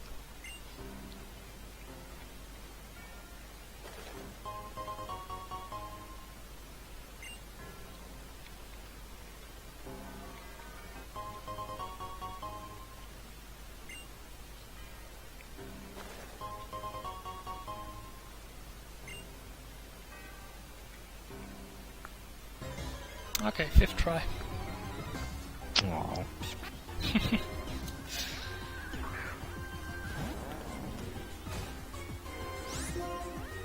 Well, it's not like you want to stare at the same screen for 5 minutes, do you? Dude, I totally do. I totally do. If only they had the Sky Arrow Bridge music on this screen. Yeah, the music is pretty lame on the bridge, unfortunately. Well, if you can call it music, anyway. Okay, second try. No, you don't use the wings for EVs. There's no real reason to do so. You get plenty of attack and plenty of speed EVs without having to bother. That's really all you care about. So yeah, I'm pretty happy with this Ducklet catch. Went pretty fast. Yeah, 5 is really, really good. Better than 33. Agreed. Yeah, the most wings I got on the bridge were 22 wings. Yeah, in case you want to see something funny, Borges has a highlight on his Twitch channel where he gets I believe it was a 35 wing bridge. I've tried to block that out of my memory. Yeah, I think it was somewhere in the 30s. So yeah, this is where we learn Rock Smash in favor of Work Up. Oh wait, then I should probably heal. Since I got damage for absolutely no reason. And I just realized I had Super Potion, so I just wasted it on Hyper. Not like you're going to be short on hypers. That's true.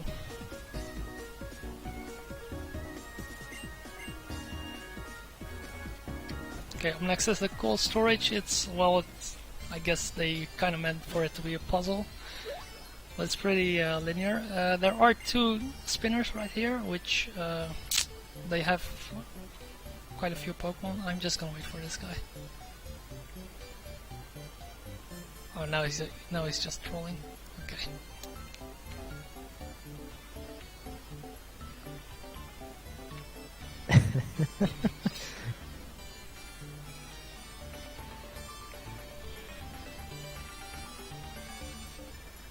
So yeah, they can quick spin, but they can also like stay right where they are. Good cold storage, very clean. Oh hey look, Team Plasma! Yes! There's been joining him earlier during White 2. Okay, and this is basically the second mini gauntlet.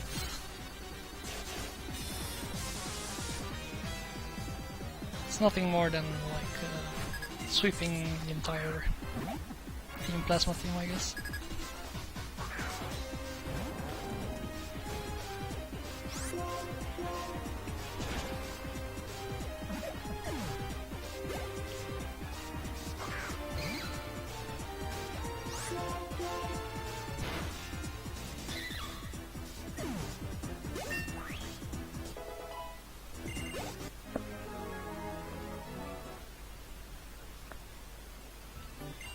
Nothing super interesting to talk about here other than kind of very basic PP management at this point. We're trying to avoid running out of heat crashes too quickly, but we're actually going to pick up an elixir in a little bit, and heat crash has 10 PP, so we're going to use them all up.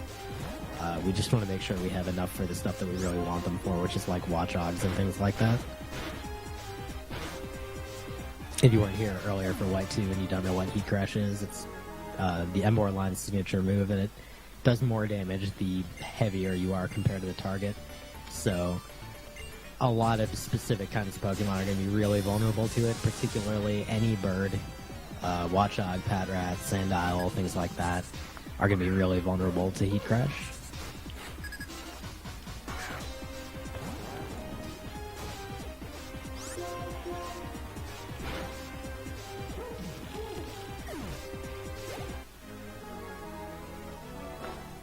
But yeah, at this point in the game, the vast majority of non-gym leaders are pretty much going to go down in one hit for each of their Pokemon. Yep. Or if they don't take one hit, they'll still be almost inconsequential.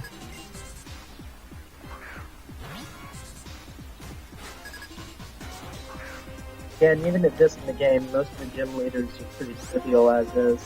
Play is very difficult because ground types, and he has a Palpitoad, which is a water type as well. So ground types are obviously dangerous to our fire type Ignite, but Skyla is pretty easy, Bryson is a joke, and Drayden just doesn't really do a whole lot at all. Nope.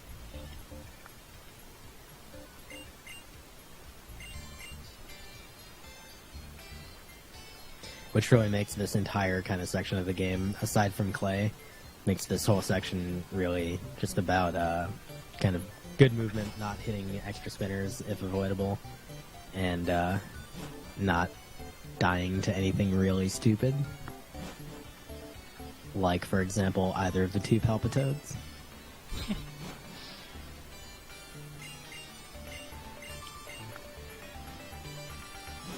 Well, I think the first Palpitoad can only kill you with a crit. Oh, that's not true at all. No? I found a way. My god. Oh really? I haven't heard about this. How did you play? Oh, I've died to that Palpitoad multiple times. Really? I've never seen that. So he has Muddy Water. And if that procs and then you miss, yeah. Oh, that's a good point. That's point. Okay.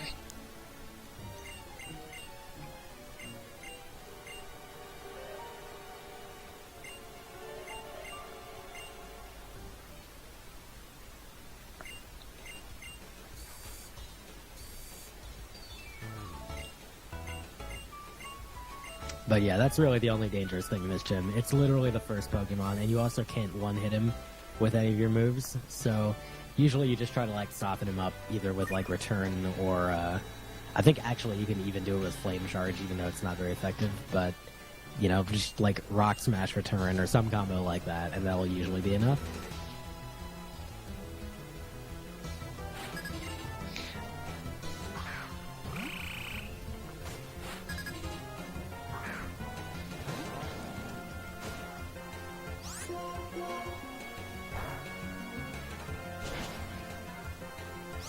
Okay, got it. So yeah, funny thing about this bell is, for this Palpitoad, normally we used Return first and then Rock Smash to kill it, and then one day Philogene was like, hey, wait a minute, we have Flame Charge, which can increase our speed. And nobody thought about using Flame Charge for this fight, like, what was it? Until last October, I think? Yeah, I have no idea why I was thinking about it either. I was just like, how can I make this fight less stupid, and accidentally thought about that. It's not even that much less stupid, it's just like a tiny bit less stupid. But still, any bit helps, so... Agreed. Yeah, because this is a pretty stiff game at times. It's very different from White 2. If you watched that earlier, you may be noticing that in White 2, it's like, okay, you know, you manipulate your perfect starter, but then you still, like, everything is very hard. Many of the gym leaders have movesets that will make you very sad, and there's a lot of danger. Whereas in this game, you manipulate your starter, and then kind of everything just rolls over. But what that actually means is it pushes the boundaries of execution to, like, okay, now we're counting on, you know, very obscure, you know, unlikely behaviors to get optimal behavior. So it kind of, you know, it balances out, where in that game you're just like, you're just hoping for good outcomes so you can survive at all. Whereas in this particular game, you're looking for good outcomes so that you save one turn or like 5 seconds or whatever.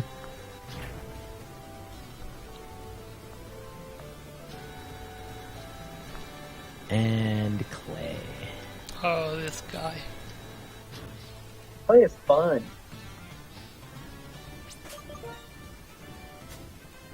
So Clay is the last really scary run-killing guy. Basically what we're going to do is avoid... his Krokorok has Swagger, and we're actually going to try to avoid that because we don't have a full heal to do anything about the confusion. So what we're going to do is one-hit him with Rock Smash, and then we're going to go up against the Palpitoad, and we need to set up an X attack there. The Palpitoad, after the X attack, Return is a 75% chance to take him out, so we're going to hope that it does that. We're also going to hope that on the one turn that it gets to take a move, it's going to do something inconsequential like Aqua Ring or whatever. Like Aqua Ring. And then if all that lines up, then we're good, and we can +1 Flame Charge the Excadrill. But if not, we're gonna have a bad time.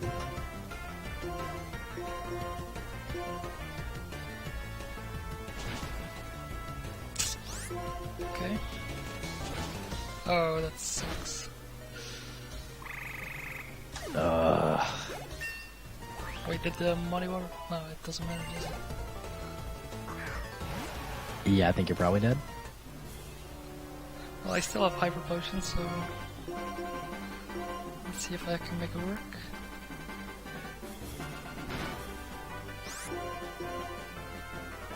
Okay. This is pretty interesting.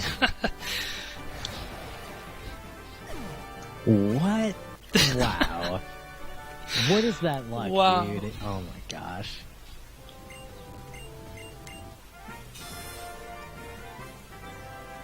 Okay, so for anyone who has seen Phologen's RPG Limit Break run of this game, No, don't watch that.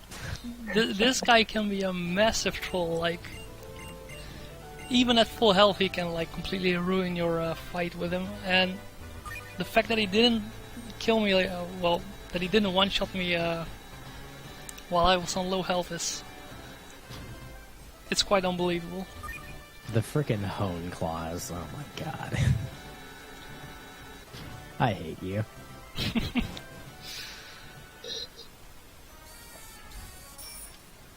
Real talk though, this would probably, if it weren't for the death on Alessa, this would probably be a world record pace. Yep. Yeah, this is a very good run so far.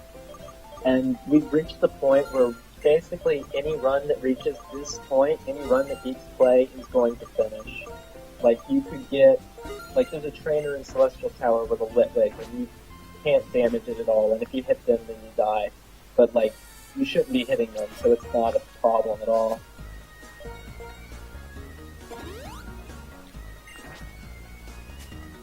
Oh, I just can't wait until he hits Litwick. Oh, now you just want me to hit the Litwick. It's too funny though. I was able to survive the fight actually on my second time hitting it. I was able to kill with Ducklet. Barely. So oh yeah, another rival fight, just in case you were concerned that we weren't going to have one. This one is pretty straightforward, except, again, she's got Intimidate, so you have to do something to counter that. And then her Musharna will take 2 hits to kill, unless you set up like a way too many X attacks. You don't really have that many to spare. So you have to kind of hope that it doesn't use Hypnosis or Defense Curl, or I think it has Reflect. Any of those.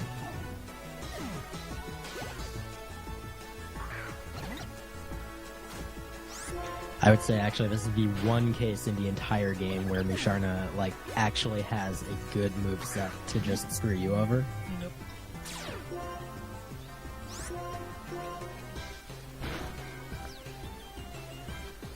Defense scroll.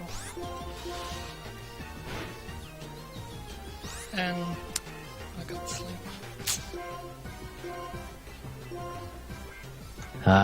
Here we go. So yeah, this is kind of bad, since I have to use a lot of return PP now.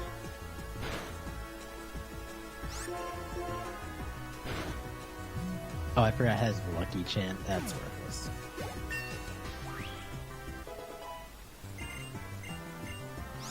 That could have been a lot worse. Yep.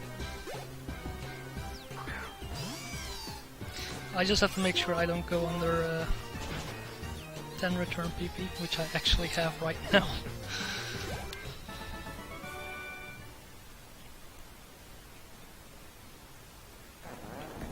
Also, during my PV run, I somehow managed to like cancel this evolution, which I still don't know how I was able to do it. Oh my god. I guess I just reacted to these, well, what is it, jingles?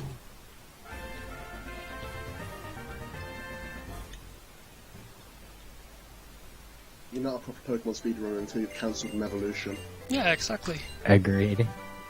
Yep. Oh yeah, and I get the HM to fly right now. The only other HM we're actually going to use in the run. Oh. I don't know why I did that, but I'm pretty lucky I didn't get an encounter. We use Fly, I believe, 2 times in the run. It's useful for the Fly, obviously.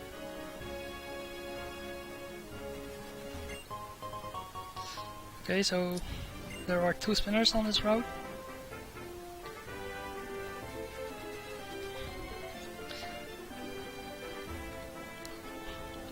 And I just dodged them both, as you saw. Good job. It's pretty good Route 6. Definitely getting past both of the scientists is really nice. They're not dangerous or anything, but they're annoying because they always use an X item, so even if you one-hit them, they just waste a little bit of time. Yep. Now, here is my definite favorite section of the game, which is Chargestone Cave. The movement here is fantastic. And really hard.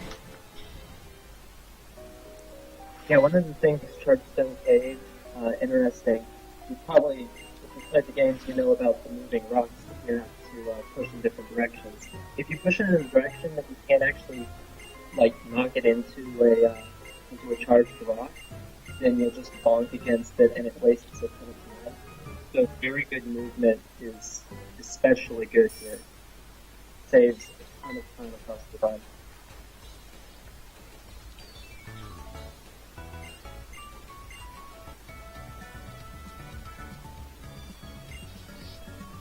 In addition, there's a trainer with a very, very awkward like patrol pattern, who I guess we'd almost, I think the term we would normally use is spinner, but he's not really a spinner. He's like a wanderer.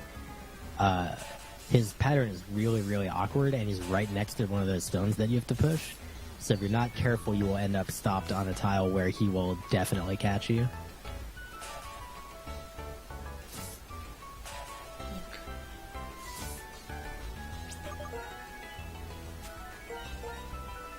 Very nice.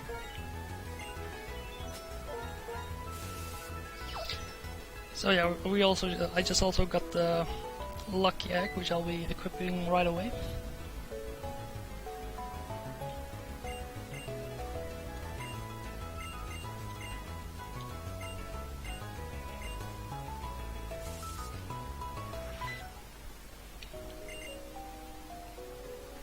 And now, fortunately, we're done with rival battles for a little while, because we've got a Team Plasma Gauntlet. Yes!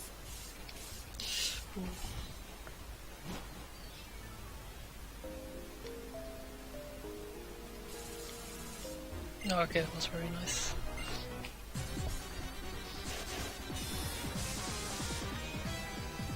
Also, this is like the very first big gauntlet. It is, I think, 8 trainers? Yeah, 8 if you count to end.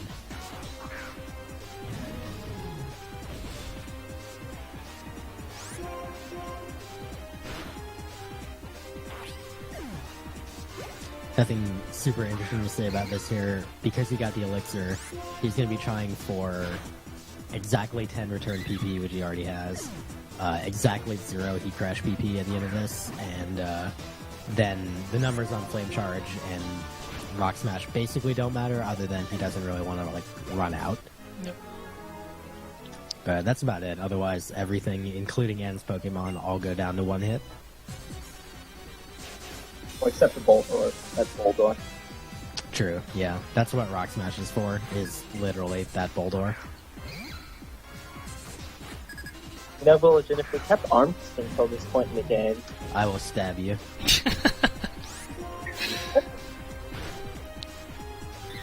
I mean, you do say that, and we actually, like, in the past, actually, Adam Brawl did that. That was part of his route.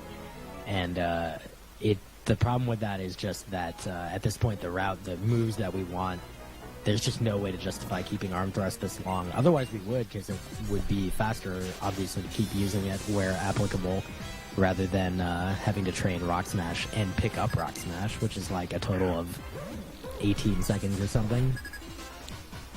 But yeah, there's just no way to keep it all this way. yeah, one of the other problems with arm thrust is just how inconsistent it is. There's always a chance that you can get a 2-turn on it and not be able to knock something out, whereas Rock Smash being consistent power, you always will get the knockout.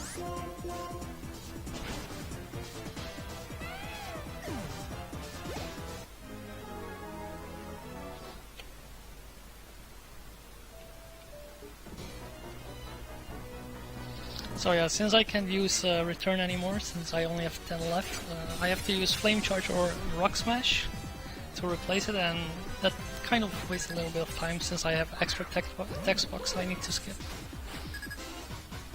It's not much, but it adds up.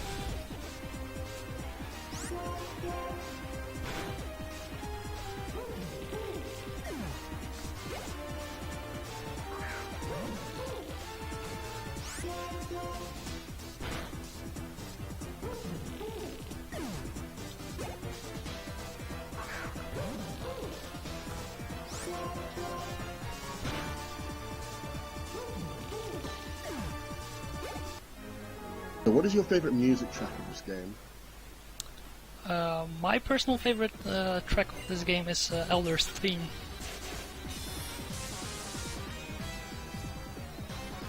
Yeah, I think mine is Route 10, which we will get to hear for about 10 seconds of in this run. My favourite track of music from this entire game is the credits. Oh yeah, the credit song is pretty amazing as well. That is such a hype music track. Yeah, that is a really good one.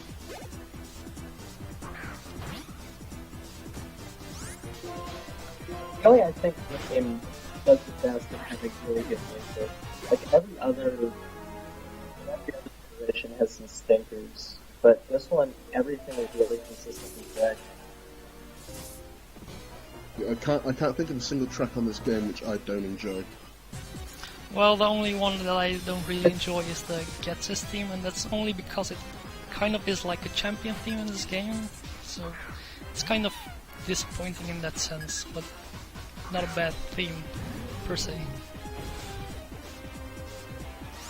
Yeah, that's true. The Getsis' theme would be a lot better if we used the White Screen version instead of this one. And it's really kind of a sour end to the line. The last one you hear on the list. Plus the fact that it comes out in champion music, which is absolutely amazing.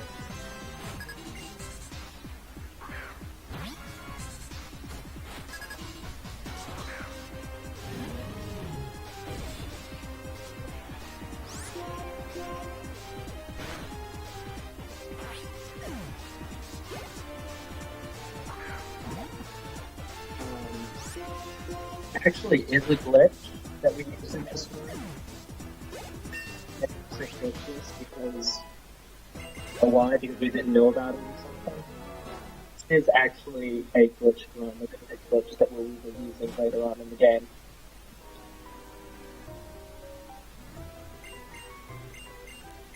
Well, as far as I'm aware about glitches of this game, there are glitches. I don't know what they are, but they're not useful for speedruns, so they're not being used. Yeah, there's no walking the Professor Oak's lab and sending you in the Hall of Fame kind of thing. It's like going from those games. There's no missing now. There's nothing particularly useful. No There's no sequence tweaking breakaway. either. Ah, yes, the end battle. You know that in this game.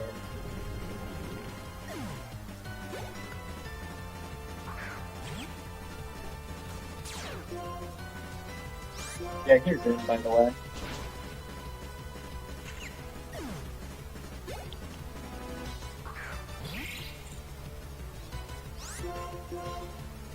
Yeah, it's basically just as tough as his lackeys,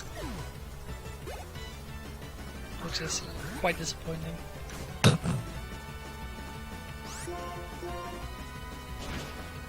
And this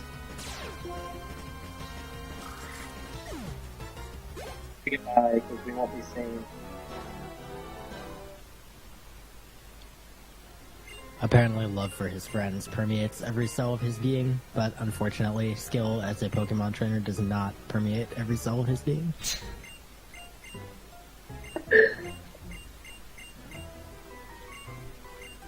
He's pretty good at capturing one of those. One's figured out. I think we worked out earlier that I feel like at one point we were discussing like whether or not he is playing a Nuzlocke, and I feel like someone at some point worked out that he has. Is he or is he not? I don't know. Well, if you don't catch the first Pokemon, you're catching the route. He's got a bunch from each route. Oh, right, you're right, yeah. But he is good at capturing them. You know, Shenanigans, I think N is going to come through the 151 record. Nana have that now, or is it somebody else? I think it's Shenanigans. Doesn't it change like every day? Yeah, basically. Yeah, that's true.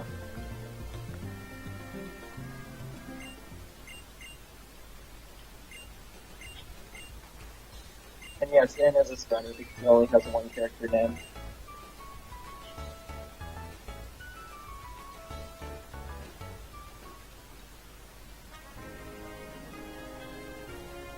Apparently Etiquette has it.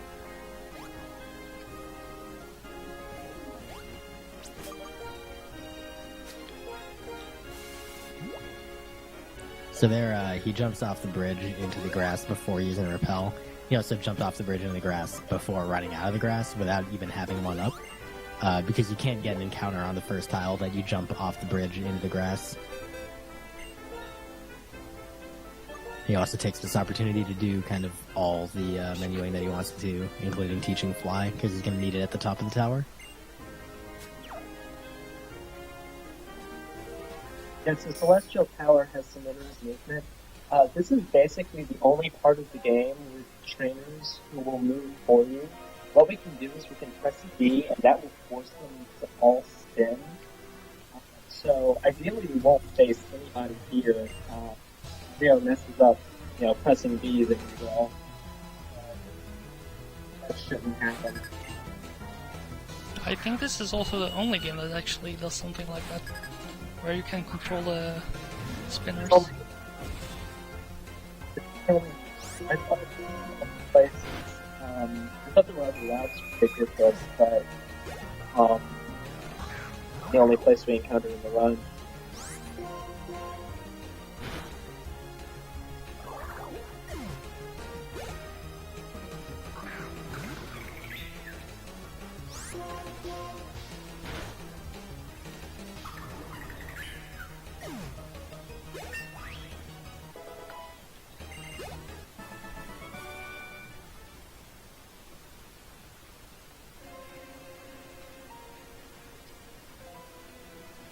Okay, here we go.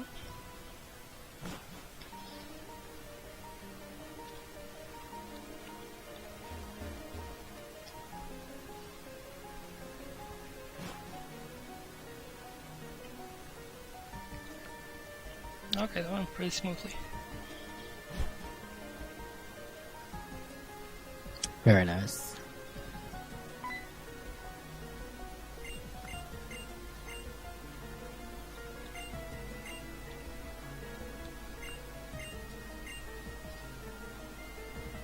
Yeah, I don't really remember what the story with this bell is anymore. It's really nice, and it sounds nice. That's pretty much all that they say.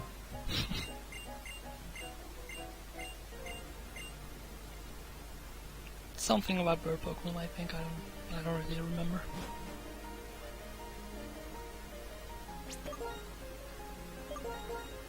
Oh.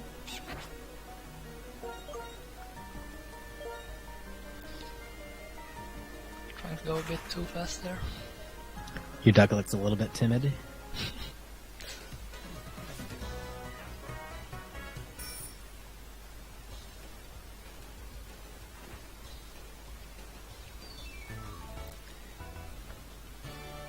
So yeah, Skylar's gym. It's a pretty straightforward gym, basically like the rest of them. The only thing that can basically screw me over right here is all the Tranquils in this gym have the move Detect, and I need a certain amount of Heat Crash to basically go through this gym, because I need 2 of them during Skylar's fight. So I have to be careful that I don't waste too much Heat Crash PP.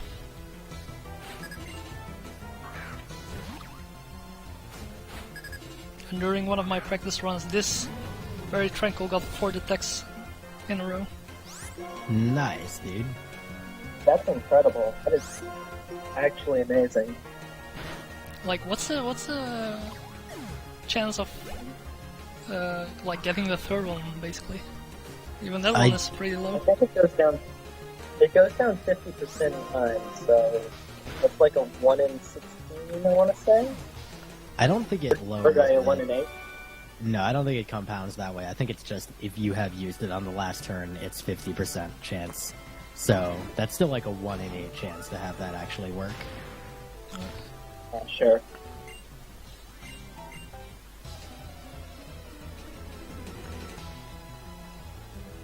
So yeah, now I only have 6 Heat Crash PP left, and I need to use 5 more, so I have to be careful now. It'll probably be okay. Usually averages out to not be ridiculous, but sometimes. You never know.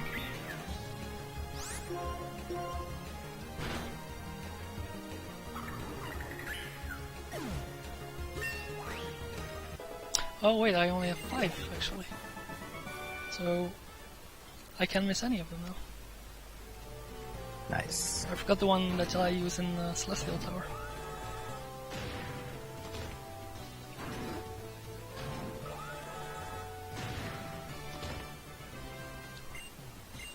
So yeah, if the Unfazant, I don't know how you pronounce his name, actually plays nice and doesn't use detect, then I should be fine.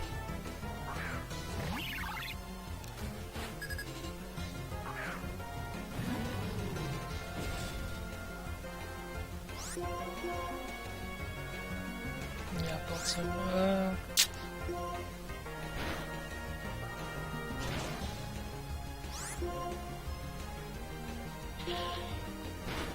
Might as well just go for another one.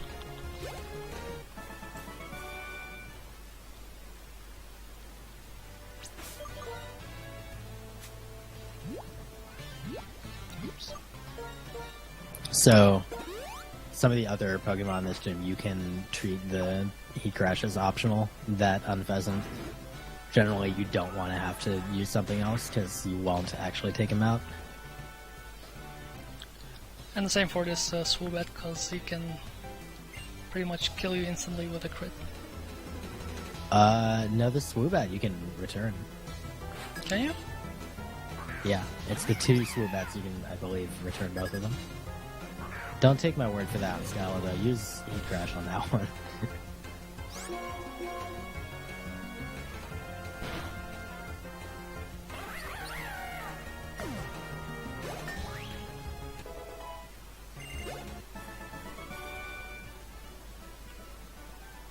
Hello. Sometimes my taps don't register for some reason, I don't know why.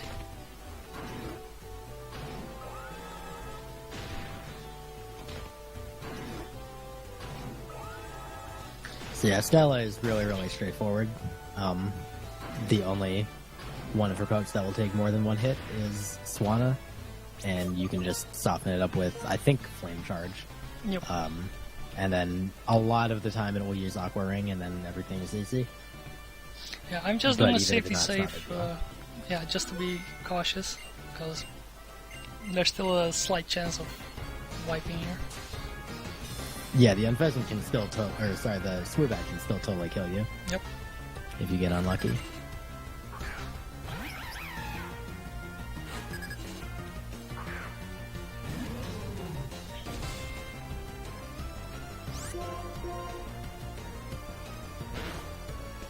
Okay, he's cooperating, that's nice.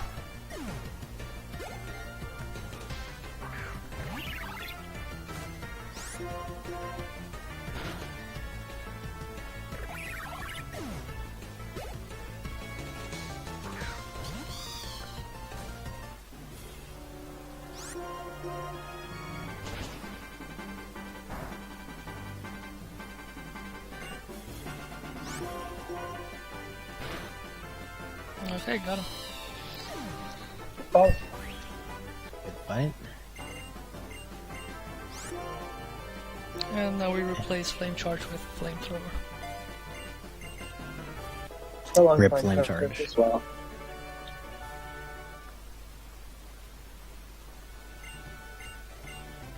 So yeah, you might be... What's that? Can't hold on to Yeah, I agree. because we can't really. So we You might be wondering why we're using Flamethrower even though we have Adamant Nature, but Flamethrower is just so powerful, and when you get to be Embor, your special attack actually goes up a lot. Like, it becomes a fairly high base stat, so Flamethrower actually turns out to be pretty strong. It's also the fact that when you move through level up, you get full PP for it, as opposed to when you get a TM, you don't have full PP for it. You have to take the amount the previous move had.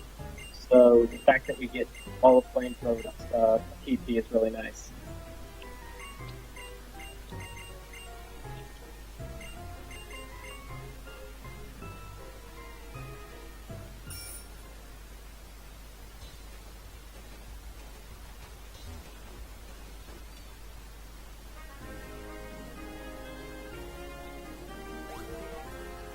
By the way, rival battle. Oh, yeah.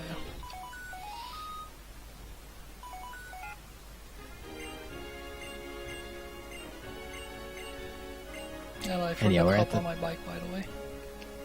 Nah, that doesn't really matter. Well, it kind of does, because if you're fast enough, you can actually pass this clown without waiting for him. Really? Yep.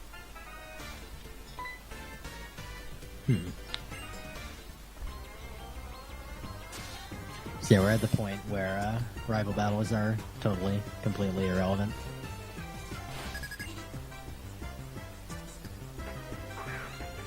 And before Ryo dies on this battle. I wouldn't be surprised, honestly. And I'm doesn't kick them. I still need to use an X attack to one-shot every last one of this Pokemon. I'm just gonna do a safety heal as well.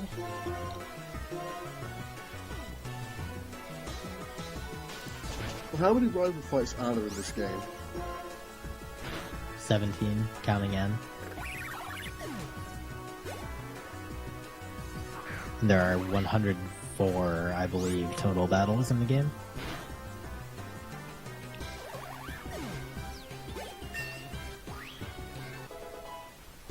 But it doesn't feel like it, considering how fast they go through them.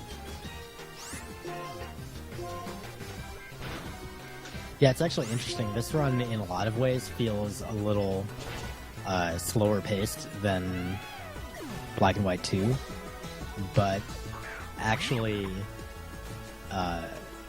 turns out to have more battles by a lot. But those games obviously still come out faster by a little bit, not by too much. Just a couple minutes, by virtue of fewer battles, and Black and White 2 have a little bit less crap. So yeah, this is my favorite theme of the game. Oh yeah, Voligen, you never told us, what's your music in this game? My favorite music? Oh man. Pick Route 10, you can't pick one. Pick something different. No, I wouldn't pick Route 10, although Route 10 is amazing. It would probably be somewhere between like Sky Arrow Bridge and the theme on the bridge to Enn's Castle at the end. Oh yeah, that's a pretty good one as well.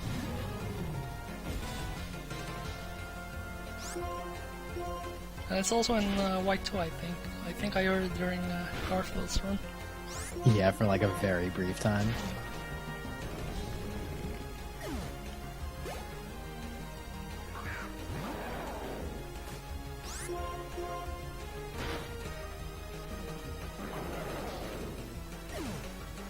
So we're about to get to Choice Mountain, which will Go like ahead. just don't blink, basically.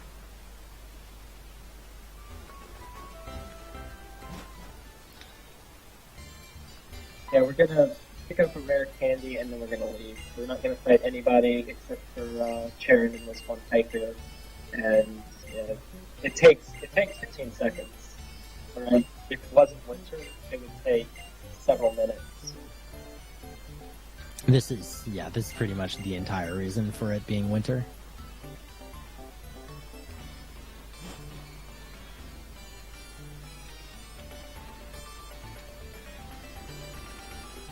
On a random historical note, I remember that we used to, well, when I say we used to, I think only Annenbrawl did this. Annenbrawl used to catch, instead of Ducklet, he caught, Fiddle? Tranquil, yeah. And he would catch it on Route 6, and the thing is that Tranquil only spawns on Route 6 in seasons other than winter. So he had to make it so that he would, so that his seed was timed such that it would be on the last day of the month of an autumn month, so he could catch a Tranquil, but then it would tick over into winter by the time he got to Twist Mountain. And so finding a seed with those constraints was completely ridiculous, and he had to, he didn't have a perfect seed because he was going for that. It was so, awful. Thank God for Ducklet.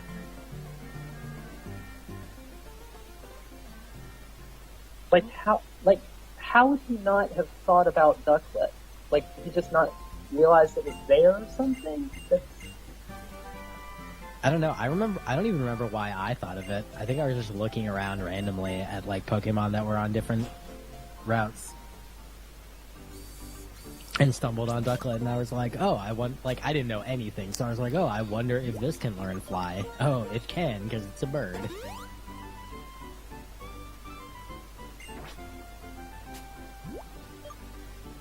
Yeah, this game has had some very interesting history to it. There's been a fair few changes, and they take a long time to happen because it's not run by very many people. So, like, occasionally we'll be doing something, and then somebody will say, well, why don't you do this? And we just smack our heads because we're complete idiots for not thinking about it. Can confirm that exact thing has happened many times. So Ryo's about to enter the 7th gym, Bryson's gym, and obviously it's an ice gym. The only real things to note here, he's going to face a total of 4 Cubchoo in the gym. Cubchoos, excuse me, got to get my plural on there. Each of them has the move Endure, and if they use Endure, it will waste a turn, because that's just how it goes.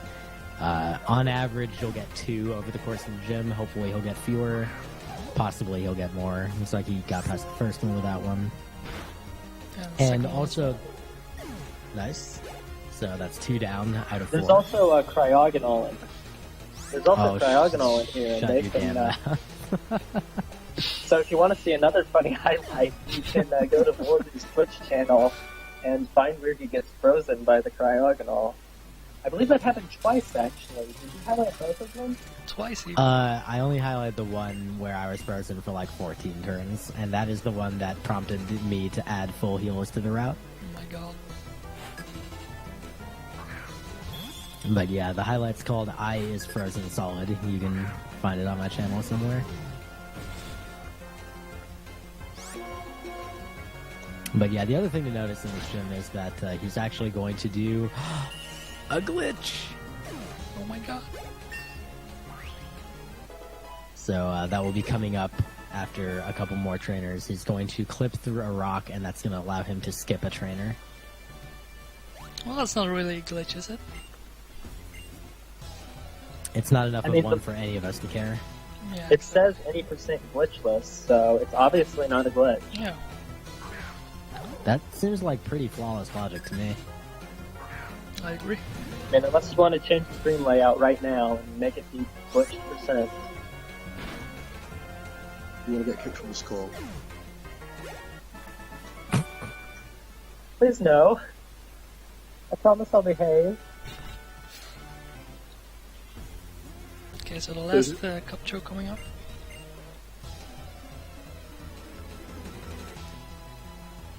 There's that frame perfect trick I've heard so much about. Sorry, what? Is this the frame perfect trick I've heard so much about? It's definitely, like, you definitely do it on a frame. So that's like frame perfect, right?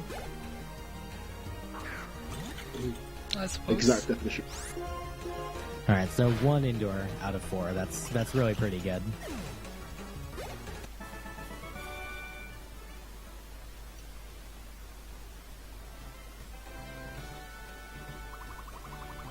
Yeah, and the rest of this gym is completely trivial because it's trainer fighting type beating up on ice types.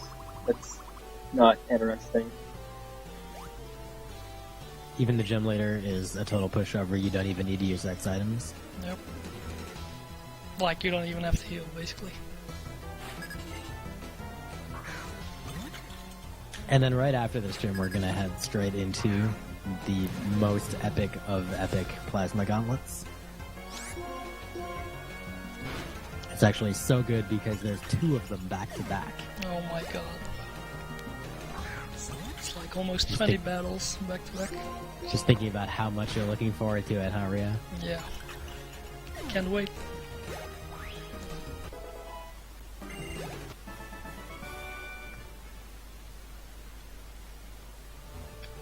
Alright, so right after this battle, this is where the glitch is gonna happen. Get ready. Here it comes. I'm excited.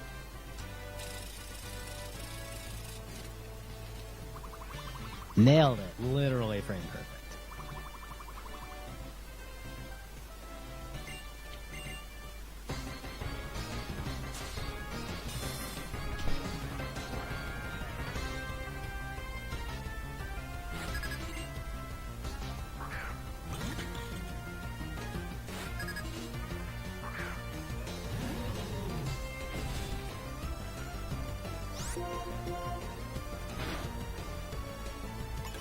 So now that you have an illegitimate speedrun, what are you going to do with your life, Ryo? Oh my god, I don't know.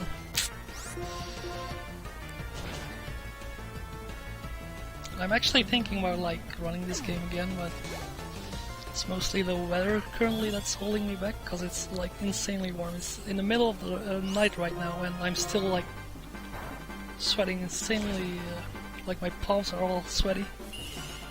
Oh man. Do it, do it. Mom spaghetti.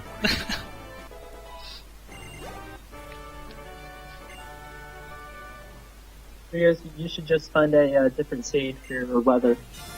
I mean, it took you forever to do it in the game, but...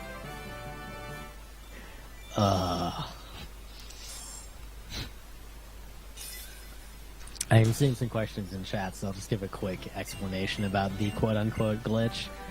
Those rocks literally just don't, like, they're not solid. You can just go straight through them. So, like, there's no setup involved, there's no timing involved. You literally just walk through the rocks whenever you want, and everything's fine. Yep. It's just that the sprite is there, but there's no collision detection, basically. I think I said that right? Yeah.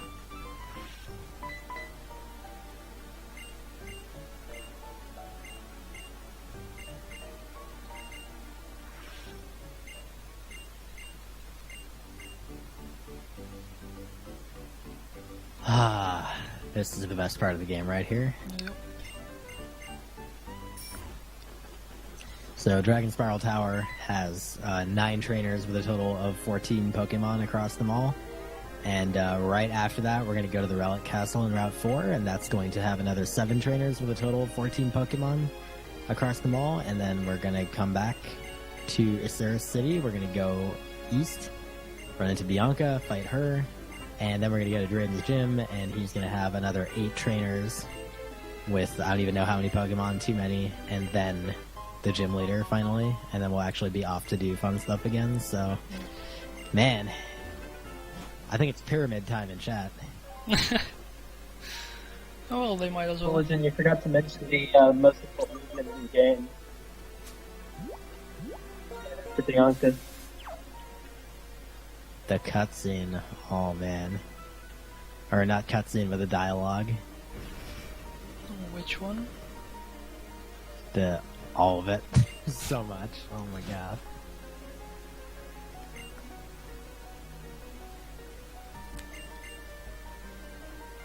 So maybe now is the time for story time.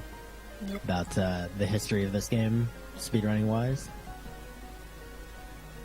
So basically, I think I'm the kind of elder statesman in terms of this game at this point, because the people who touched it before I did are long gone. But basically, the only people that really looked at this game seriously for speedrunning before me were Brawl and Speedy Agron on the SDA forums, and Mexarican Base Monkey a little bit, but not all that seriously. And so when I came around, the world record was like 347 by Brawl, and that used Tepig, and it had RNG manipulation, and it was on a DS Fat. And there was just like a million things about it that were completely different from what we do now. A lot of move selection stuff. He used Assurance at one point. He kept Arm Thrust for a long time. Little things like that. And it seemed like a pretty decent run. And Agron had a segmented run that was also Tepig, but we thought a lot of it wasn't really applicable to the single segment run. And that was 322, but it was on emulator. I have no idea why he did it on emulator. I guess he probably didn't have recording stuff for a DS. So I came along, and next week in Base Monkey had this post on the SDA forums that was like, well, hey, I thought about doing this with Snivy because, and this line, I will never forget this line. He said, X items are noticeably scarce in Unova. And it took me a while to realize how dumb a statement that is. No disrespect to MDM. But yeah, so in this game, I mean, you know that in this game, X items are literally available in the second city. So there's a million X items to get. But Snivy has two really nice moves. He's got Growth, which is the equivalent of Workup, and he has Coil, which is plus attack, plus defense, and plus accuracy, all by one stage. So it's ridiculously powerful. So I went with that, and I routed that. And it was pretty awful. Like, Berg was super painful. But Clay was really easy, so that was nice. Alessa was fairly challenging. Skylo was really rough. Just little differences like that along the way. And then the Elite Four was god-awful. On Chantal, you had to coil like 6 times to be able to take out the Chandelure. It was so stupid. Yeah, it was the dumbest thing in the world. So, I did that route. Got some moments, right? Sorry, got what? Some moments, right? Oh man, your mic is totally like not, it's eating all your noises. Are you only running grass and normal move? Is that better? Yes, that was better. Although I still did not. What is wrong with my brain right now?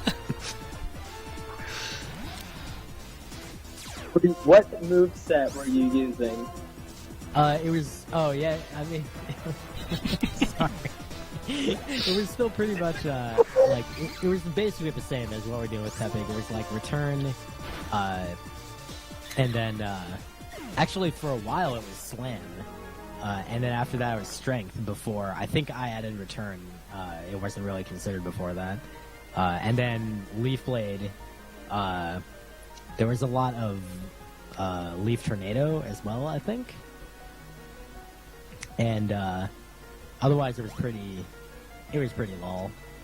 But, yeah, overall that was really painful and pretty slow, but I didn't realize how much slower.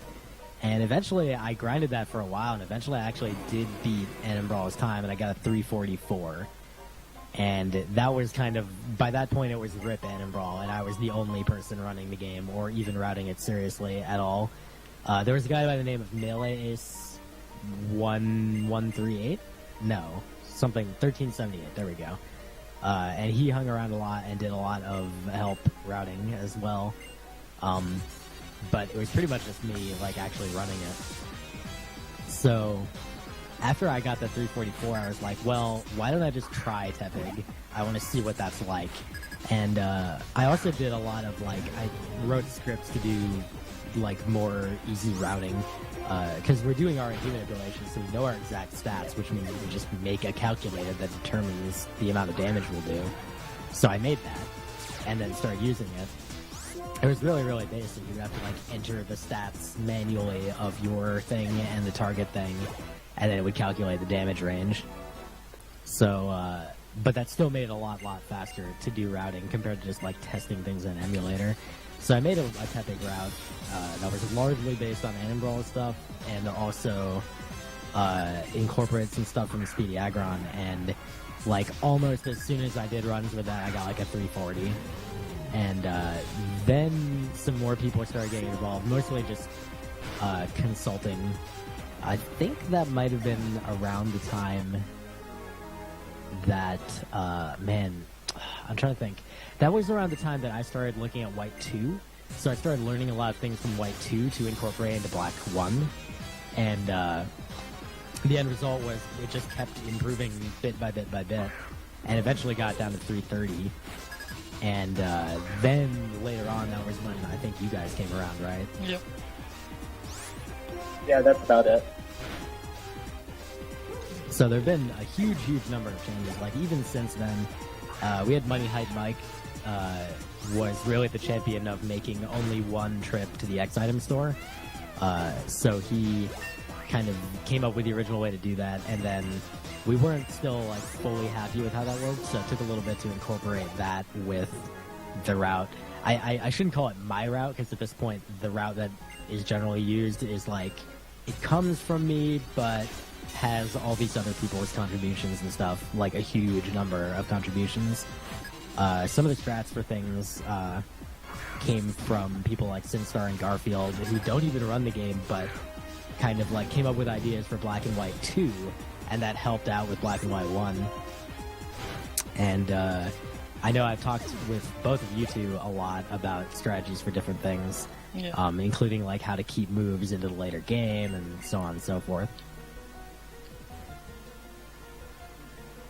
So I'm curious, actually, Rio, how did you get started in this game? Because the first I heard about you was you kind of messaged me on SDA and you were like, hey, so I have like a 332 on console, and that was when I had like 330, so I was really surprised that anyone was even close. Yeah, the funny thing is, I actually did my first run on Pokemon White, since I didn't have Black at the time. And my very first like real run, which I didn't stream because I didn't have a capture card back then, on console was a 333. And it was back in April, I think, last year, and yeah, but that was after I contacted you. Sorry. So yeah, I just posted on the SDA forum like, I'm interested in this run. Can I get help? And I also posted my Twitch link because I was gonna stream it on emulator. And yeah, I was like seriously running the game for about 3 weeks until I got the 322 on emulator, which was pretty fast actually, if you think about it. And yeah, I just kept on running, and I think last year, August or September, Fulgin started to run the game again and got the 327, which is the current world record. And that kind of gave me motivation, so I bought a capture card and started to stream again, like on and off. And eventually I got a 327 around February, I think, this year. And I was on a pace of 325 earlier during, I guess, somewhere in April, and something happened during that run, which I will explain a bit later, at the Elite Four, which basically took that world record away from me. Something that should have never happened, according to Fulgin, that is. Oh my god, I still haven't Check I the haven't clip. tested that. Yeah, I totally forgot. I'll explain So, it yeah. later when I get to the Elite Four, because it's it's such a painful memory for me. Yeah, so just to give a little context, he said that he got the 322 on emulator. So Agron had done a segmented run on emulator, and granted this was like a while ago, but it had pretty good strats, many of which we still use, and it did a lot of manipulation of things like perfect rollouts the whole way. But his emulator segmented time was 322. So Ryosotis tied the segmented run with the current single segment strats, which is really, really, really good. Like, Well, still. it's not actually the current stress, it's more like the older route with the Eviolite. That's true. Yeah, it's about 1 or 2-ish iterations back. So it could easily go below the 320 on emulator with the current Elite Four strats and X item strats. So Emily, I don't remember either when. I know when you started like showing up in my stream, but I don't remember how you got into this game either. I basically got into it because I wanted you to start running it more, to be totally honest. I kind of I think at the time you were really grinding out a lot of Bastion and a lot of, I think, Dust at the time, and I was bored, so I decided to, stream a few times and make you start running it again. And that didn't work out so well, but hey. Very well done. Yeah, you didn't quite manage your goal there. I tried.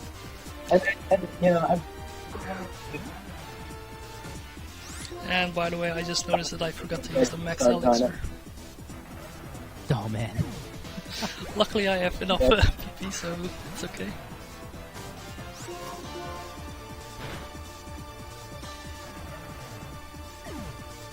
Yeah, I mean, Because, go ahead.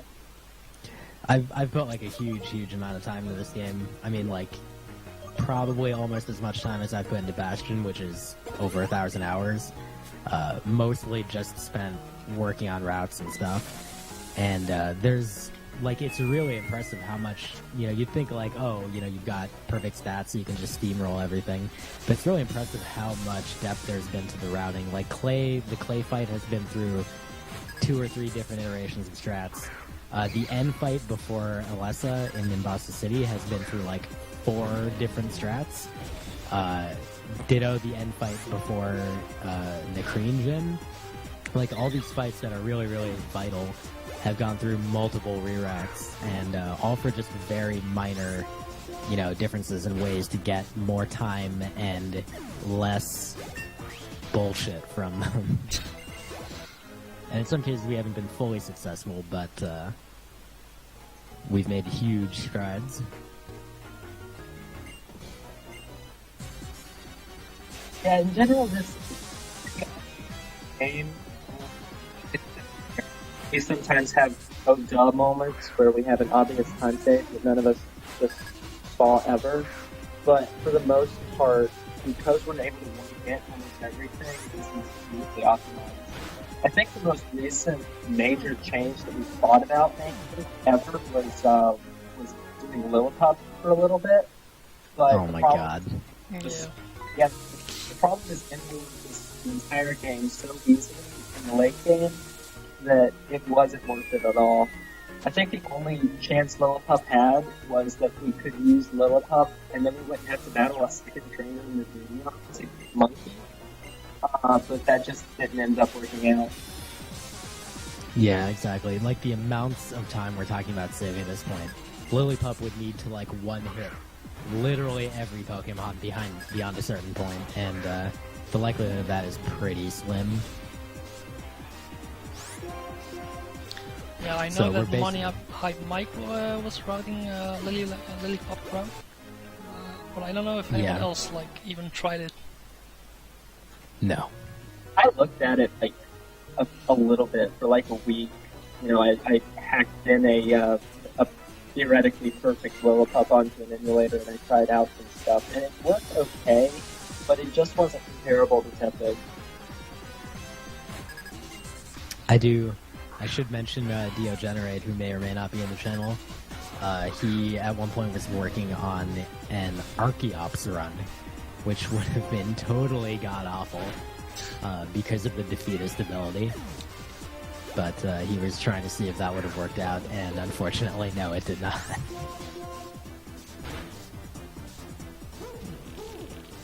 Actually, for that matter, at multiple times we've considered using Excadrill in this route, similar to what Black and White 2 used to do. But the problem is there's no good place to, like, at least in Black and White 2, there are a couple places that are convenient to the route where you can catch a Drillbur and then use that. But in Black and White 1, there's just no good place to get a Drillbur at all. And I mean, again, we're still talking about you would have to save, like, literally only take one turn for every single Pokemon beyond a certain point. Yep.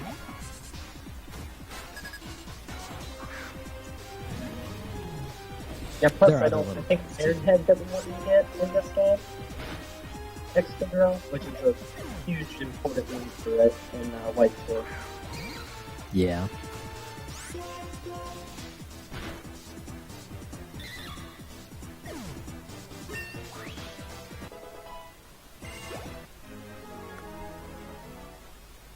But yeah, they're just like little things that we've tried to save time on over. Like, we've gone back and forth on a rollout. Like, we used to use Defense Curl, and then eventually we stopped using Defense Curl. We used to not use rollout on Berg because we thought we wanted to keep a move instead of rollout, but then we started using it again, and then we didn't use it on Bianca at one point, right after Berg, but then we started using it again, and now once again we don't, because we don't have the X accuracies for it. So just like little things. It's real. This is really an interesting game in terms of how the route has changed over time. Just like even among other Pokemon games that have had more attention paid to them, because this one, like the strats are so contained. Like most of them are just, look, this fight, this is the only thing we care about right now. Optimize this, and it's either like 5 turns or 4 turns, but high risk of death or whatever. And just seeing how that's changed over the years has been pretty nice. Yep. And with that, we've finally reached the end of the Team Plasma Gauntlets. Thank God, now we can go to the gym and do the Drayden Gauntlet. Yep. Well, first we have to do the most difficult movement of the game, which will come right after this next Bianca fight.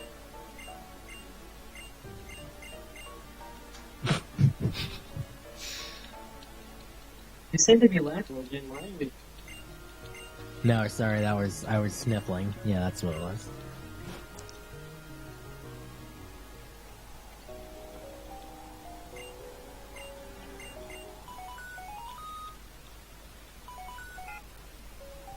So yeah, now we have to go back to Necrene City, and normally in the old route we would go for another round of X-item shopping, which we luckily don't have to do now.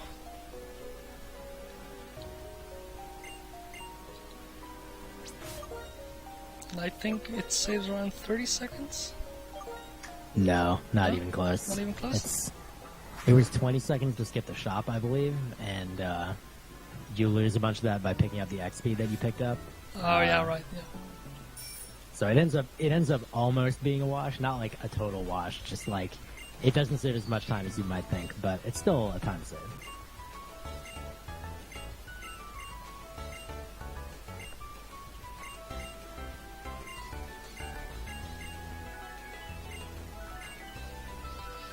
Yeah, so for the story here, they finally realized that the peculiar, or like they call it, the normal stone that they had in on display in the museum is actually the key to unlock or revive the other legendary dragon Pokemon. Who could have imagined? The funny thing is they know that it's the key, but they still don't know how to use it. So yeah, you get the key and basically tell you just go and defeat the last gym.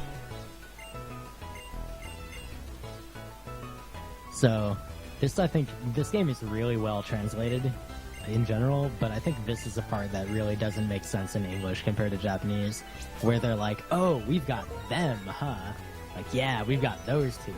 Like, that's not really an exchange that anyone would ever have in English, whereas it makes more sense in, like, kind of the anime context of, like, the actual Japanese.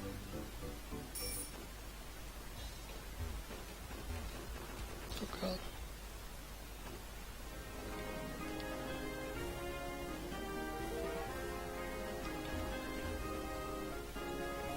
Otherwise, though, I really like the translation in this game. There are mostly Charon has really good lines like, that bunch is a waste of oxygen, and, if you're cold, may I escort you out?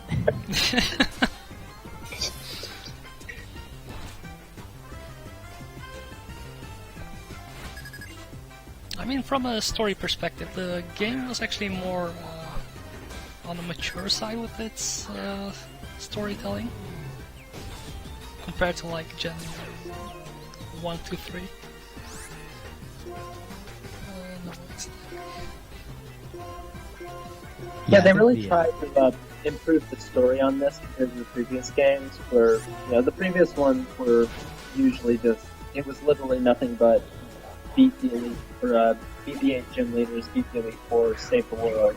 And they tried to up a story in this one.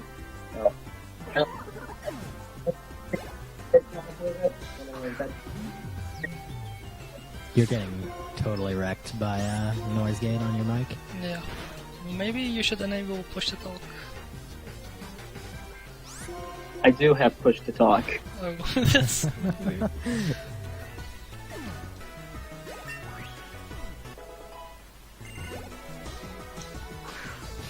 So I think it's worth noting that the characters in this game, because I see some comments in chat, the characters in this game are intended to be slightly older than the standard Pokemon, like, 10-year-old thing. Yep.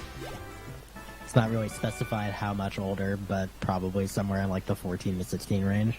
Yep.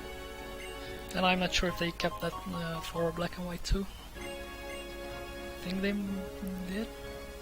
Well, I know that Sharon and Bianca are definitely older in that game, and they're old enough where one of them is a gym leader.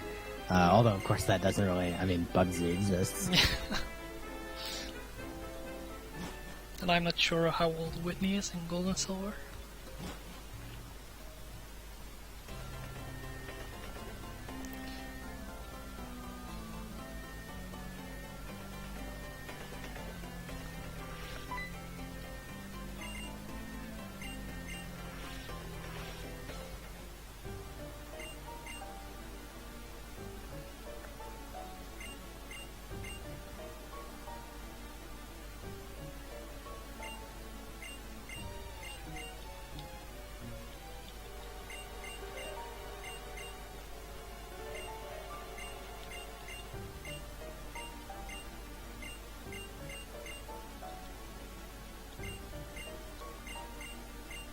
And as if you thought it wasn't enough already with the talking and the boring crap, we got still more. Yep. Don't worry, there's lots Yeah. of dialogue. Good reading in this game. It's a lot to read.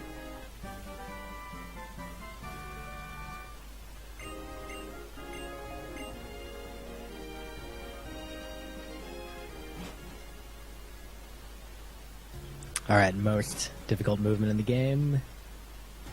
Nailed it. Beautiful Route 9. Oh my gosh. Frame perfect all the way. Thank you very much.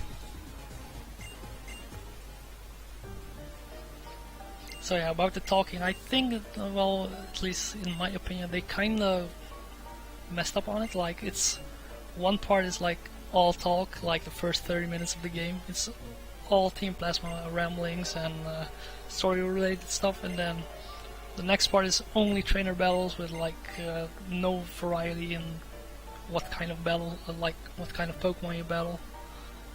And then it goes back to the story stuff again with only text. Like it's kind of off-putting in a speedrun kind of sense. Yeah, I agree. Honestly, even like casually, I didn't think the pacing of this game was that great. I still enjoyed it, but it could have been better. Yeah.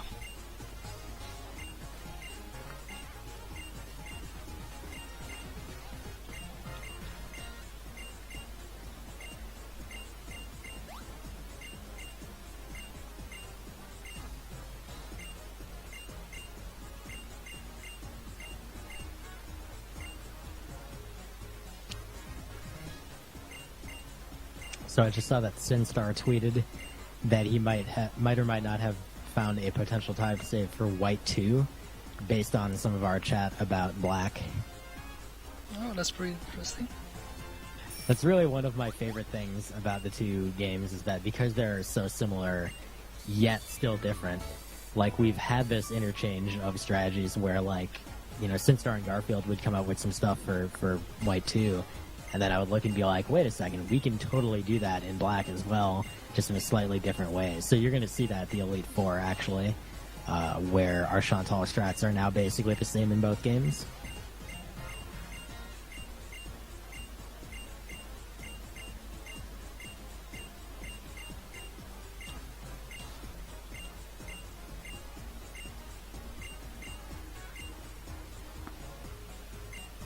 Yeah, and it basically made the end game pretty risky as well. Like, it can completely ruin a run now. Based on RNG.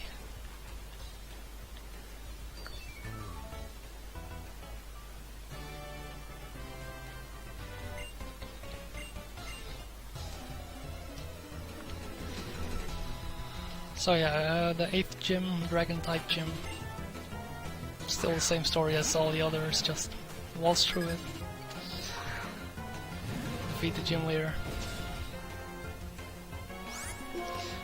And then I guess the interesting part begins from Route 10 on. Can you just do us a favor and just, like, once you get to Route 10, just stay there for a bit? Yeah, please. Like, just stick around for 5 minutes or so. I'll think about it.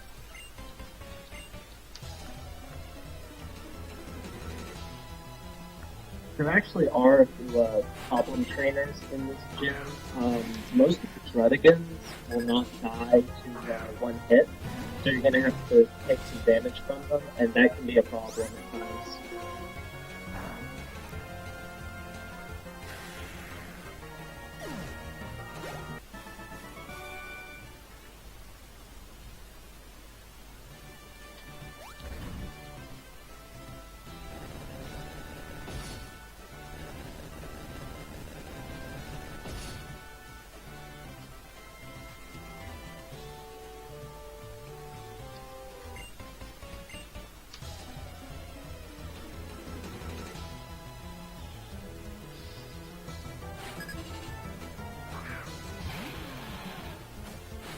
Hey, what do you think about this gym's layout?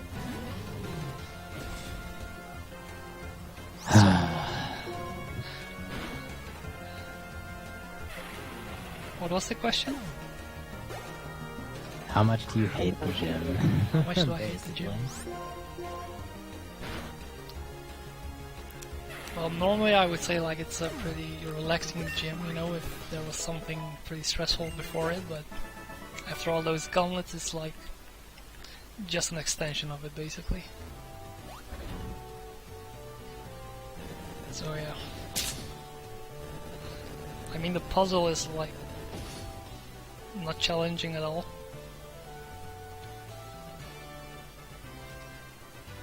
I think you mentioned during your RPG Limit Break run that there's actually an alternate route for this puzzle?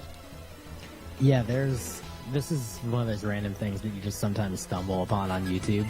It turns out there's a way to skip a trainer in here by doing like a very awkward series of manipulations of a dragon puzzle.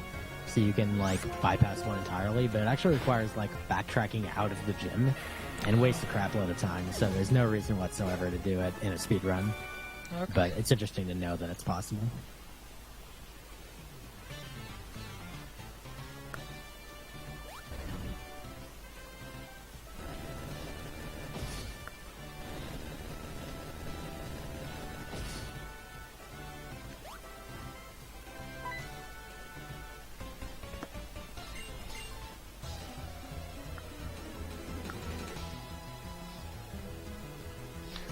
So yeah, this trainer has one of the two Druddigans, I don't know how you pronounce his name, that you have to two-hit. And it also has Rough Skin, which always does 25 points of damage. Yep.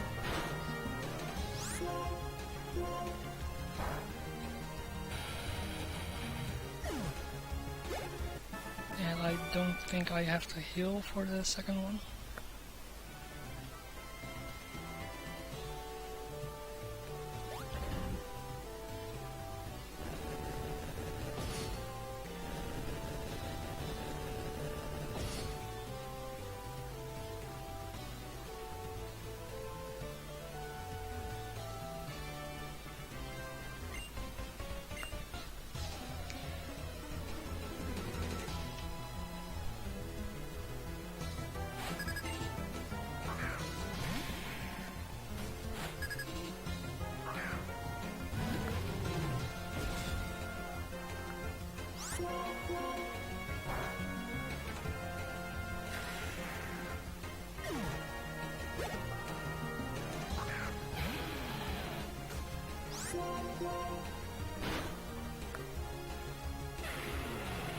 So, how's it going, guys? That's actually going pretty well.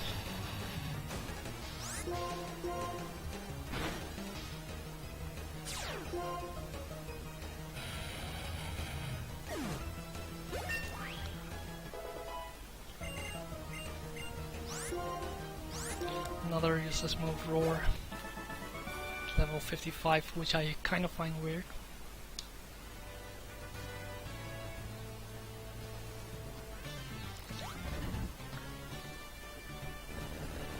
I'm actually pretty surprised the run is going so well. because during my practice runs, it's like it has been like pure RNG hell. Like I would have to reset almost every gym leader because they didn't cooperate, or I didn't get a damage range. But this run is going pretty well. Yeah, this game can be frustrating at times, but it can also just totally like relax and be like, hey, you know, have a good run, enjoy.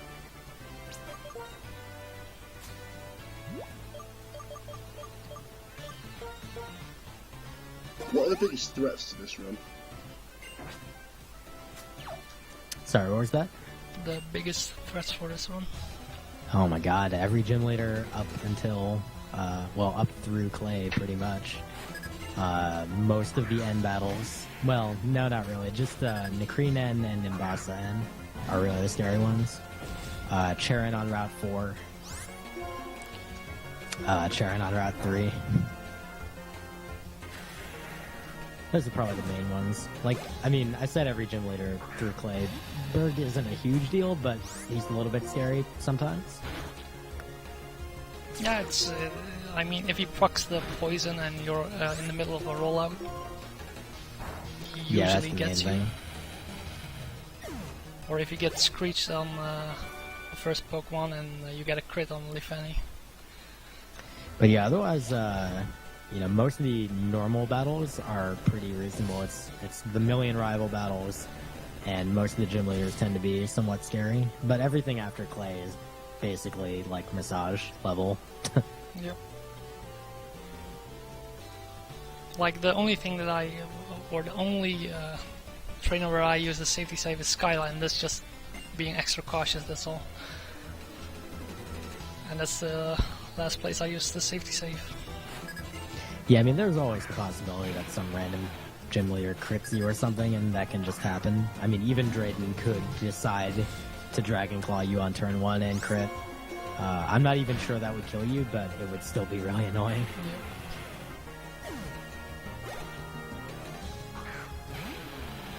Like, I'll probably do a safety save just because it's been a while since I've done one. And if you were to like somehow get me, then I can just reset instead of having to go through this entire puzzle. Because I don't think anyone wants to see this awesome gym again. Dude, this gym is fantastic.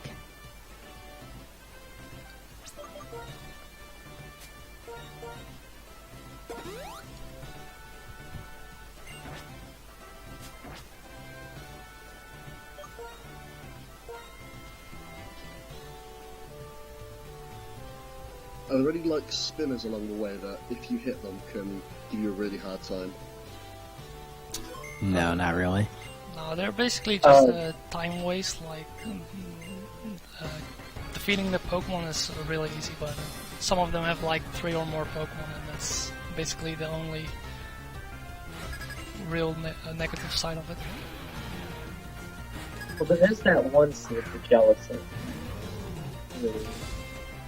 Which one? Oh, is that on Route 10? That one, yeah, that one.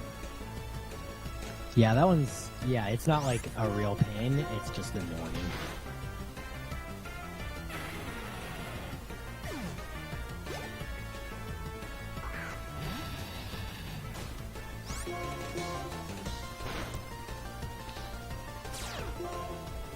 Oh yeah, I guess we're fighting a gym leader or whatever, but yeah, Yeah.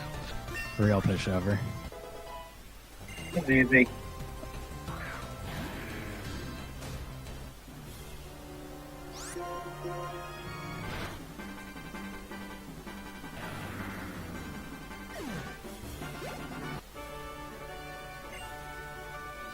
Okay, and now we got all badges. It's time for the Pokemon League.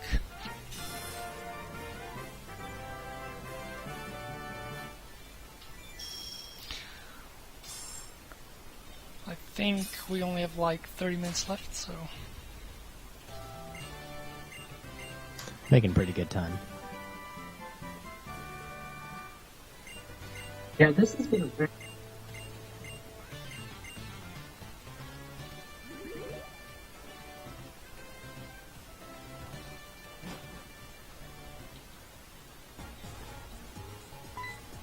Agreed.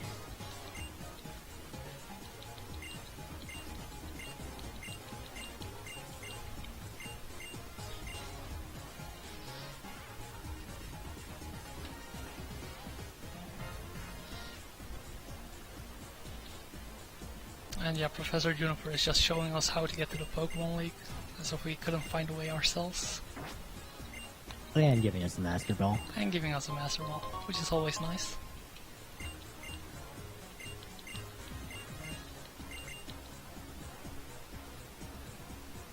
Yes. Yeah, so later on we will have to catch Reshiram. That is required by the plot. So the Master Ball is actually very nice to have here. Saves the pain of Reshiram. Yeah, if you knock him out, it will actually just immediately restore his HP to full and make you fight him again. So there's no point to trying to fight Reshiram, you just catch him. Okay, got past the first spinner.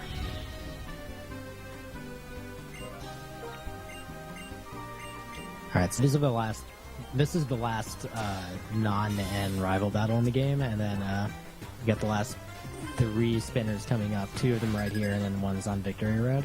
Yep. And then we're gonna get to level 4. Yeah, we've got Chair. And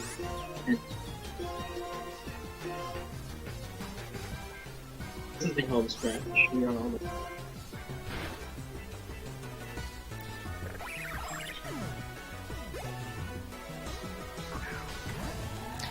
Yeah, I still have 2 spinners I need to dodge, and they're both pretty annoying if I hit them.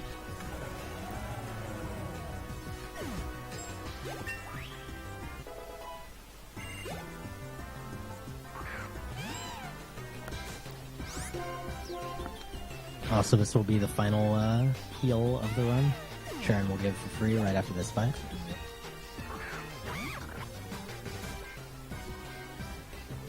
And we'll also get 2 max revives from Bianca.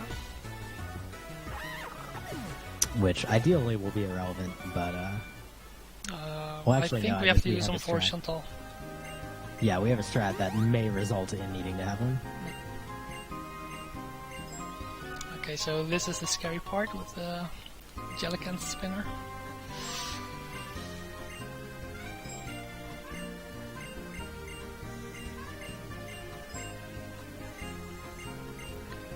By the way, I'm hearing some kind of pinging from TeamSpeak, I think. I don't know what it is.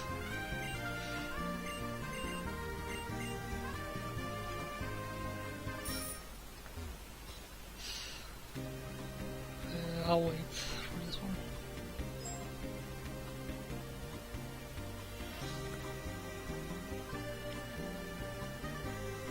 Okay, got past it.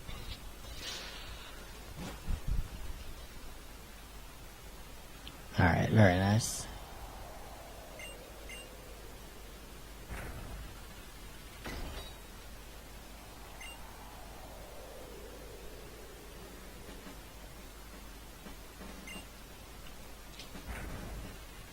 So enjoy the most needlessly epic gate check sequence, or badge check sequence of any mainline Pokemon game.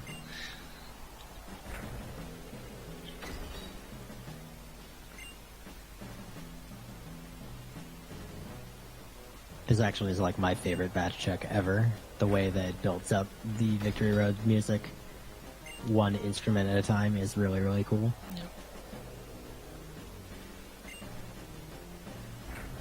And it kind of reminds me of Gen 1 with the gatekeepers, I guess you could say.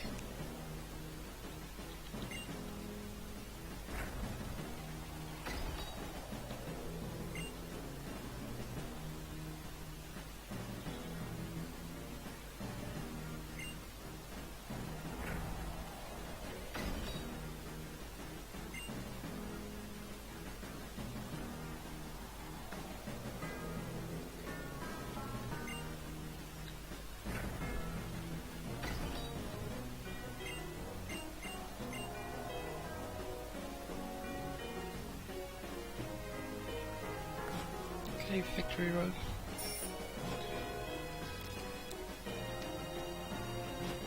There's one mandatory battle, and it's this one. Unfortunately, she isn't the spinner, which would have been nice. Yeah, both her Pokemon also at speed use, which is annoying. Yep. Especially her Zipstar, which can paralyze you. So, yeah, you just have to heal that off. We've actually looked at stuff like all the way up through bringing Flame Charge just for this fight so that we can outspeed the second guy. And it just turns out nothing is worth it. Even using X speed wouldn't be worth it here.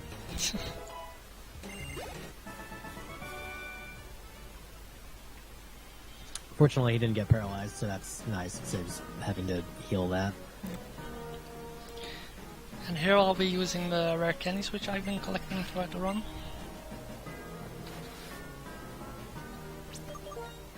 When this max repel runs out.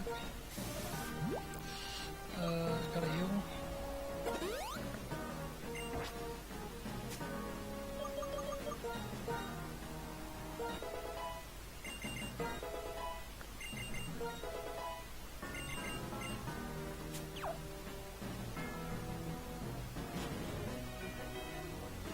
So the reason he's using the rare candies is he wants to be at 61 specifically for Grimsley. When he faces Grimsley, he's going to go up against...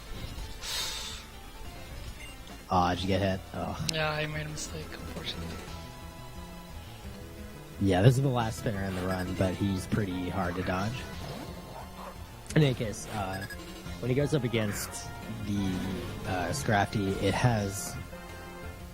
Sorry, no, the thing before it has Intimidate, right? Oh, I'm being stupid. Grimsley's leadoff has Intimidate, and then his Crocodile has Earthquake and is really fast. So, if you are outsped by him, he will kill you. If you don't one-shot him, he will kill you. So, at level 61, even though you get hit by Intimidate, you can still one-hit him with Brick Break. So that is why we use the rare candies right here.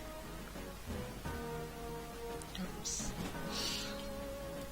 It's also convenient because it's just the level 62 after the Crimson fight, and that's when you learn the best move in the game, which is Flare Blitz. Agreed.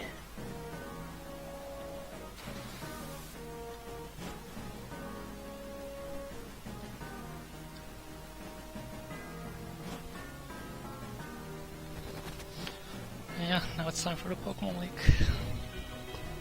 Other than hitting the spinner, that was a very clean victory road. Yep.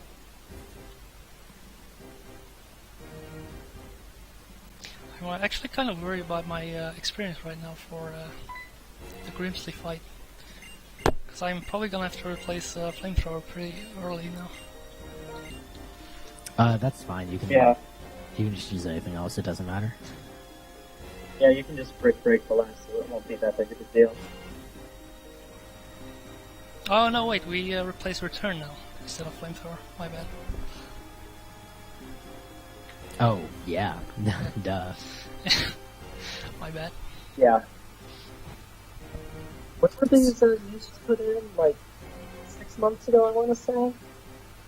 A little bit before that, but not much. Yeah, I'm just gonna do a safety save just in case, like... I don't really want to risk it right now.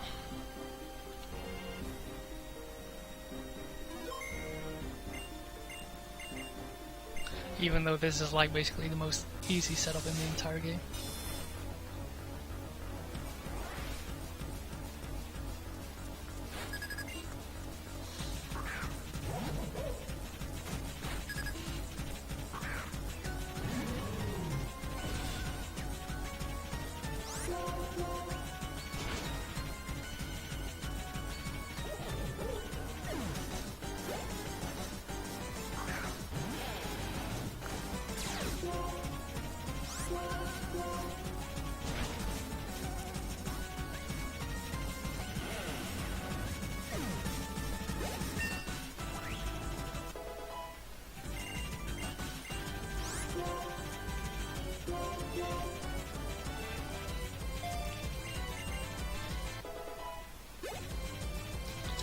So yeah, for this leap, Return. for this leaport, I'm just gonna use an X speed since he's gonna use fake out anyway, and this way I'll also outspeed him and just one shot him with flamethrower. The X speed that he picked up all the way back at Striaton City, in the corner, that was for this.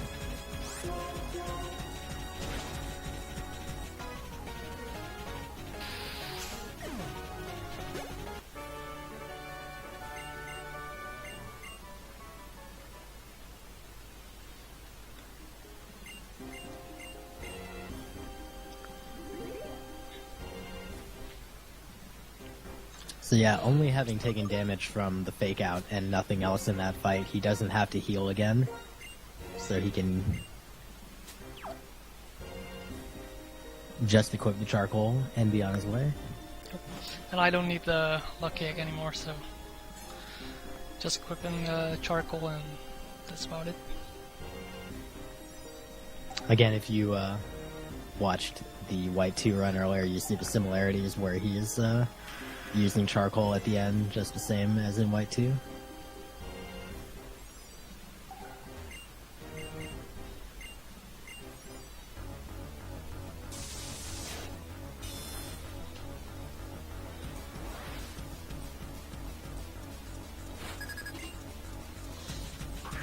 So Caitlin's pretty straightforward. Musharna and Gothitelle are like basically trucks, but Ryosotis and Sigilith are made of paper, so you'll use Flare Blitz and Heat Crash respectively.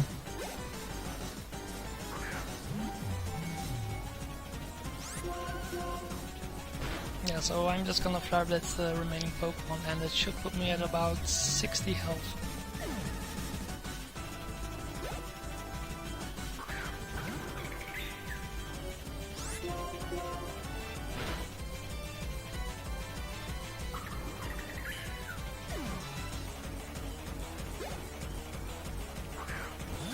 It's gonna be 58 probably.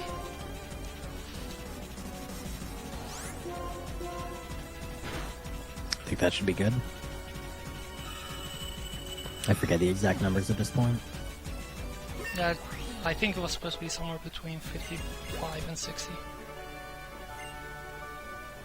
Or 63 because I leveled up.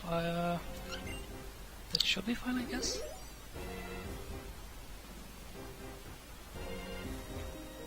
I think it'd be good.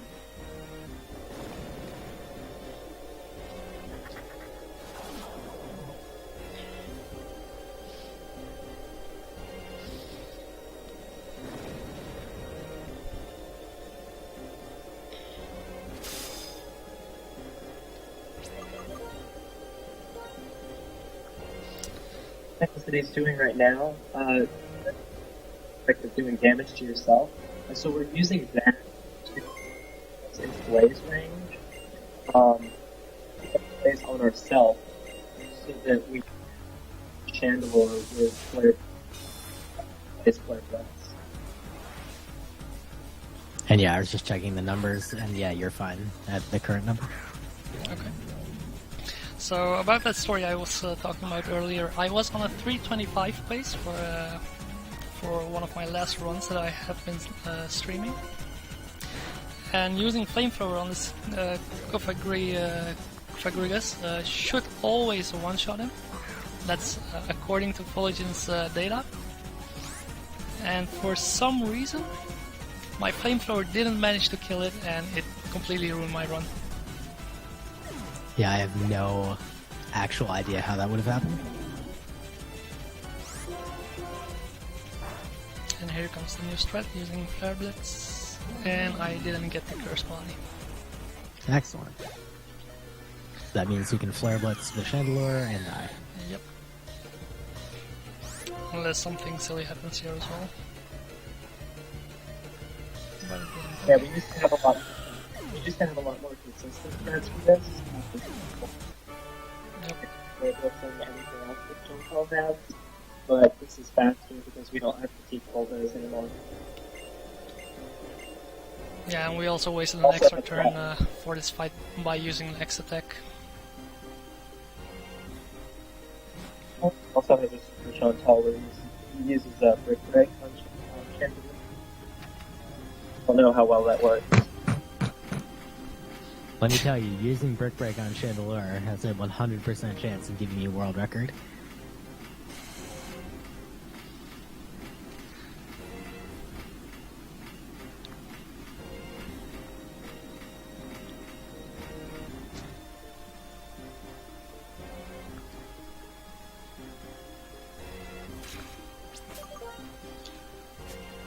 Gotta use the max revive.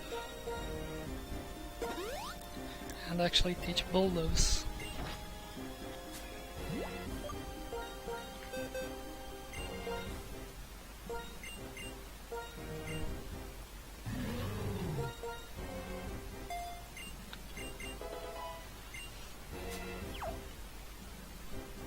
Oh yeah, so teaching bulldoze, we haven't really determined for sure what's faster.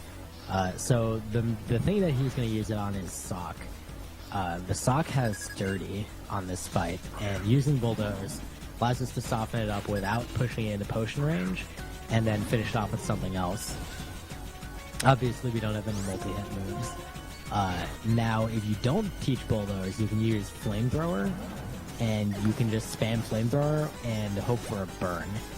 And it turns out that the chance of that happening puts it at possibly being faster than having to train bulldoze, because bulldoze, requires open the menu, go train the thing, etc. But we haven't really decided whether the probability goes in favor of training bulldoze or not.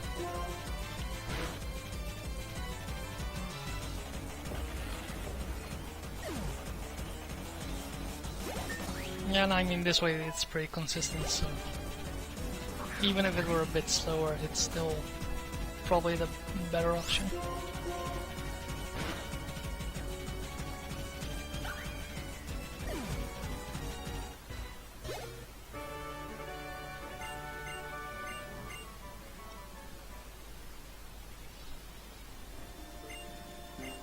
And that's it for the lead 4.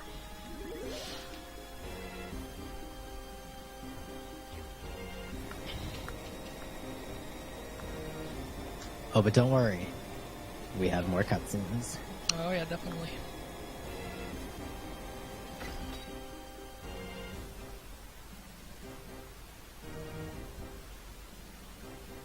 Like, we only have like 2 fights left, but they can both go horribly wrong. I mean, on paper it looks pretty simple, and you wouldn't think it would be that bad, but RNG can screw you over pretty hard.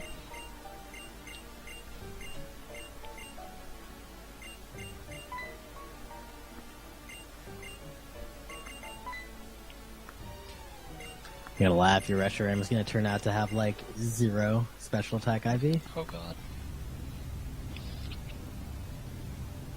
Well, I'm gonna be saving before I catch him, so if that happens, I can always reset.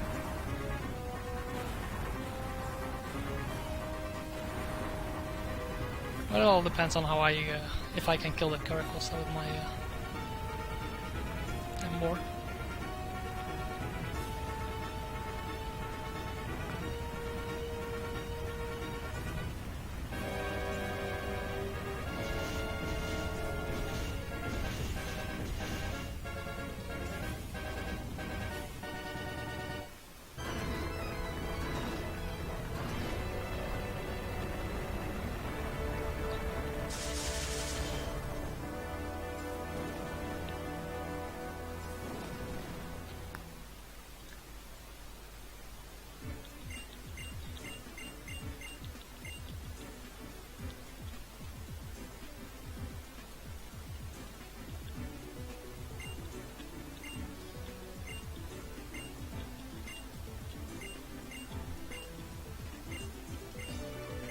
So basically the story here is that Elder got crushed by N, and N is basically the new champion now. GG. His speedrun was faster than yours. Yep.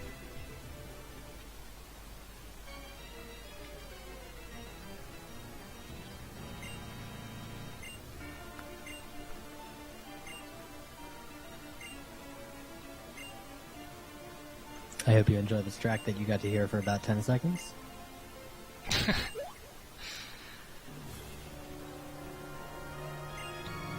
Maybe I should have just waited there for a bit. Enjoy the music.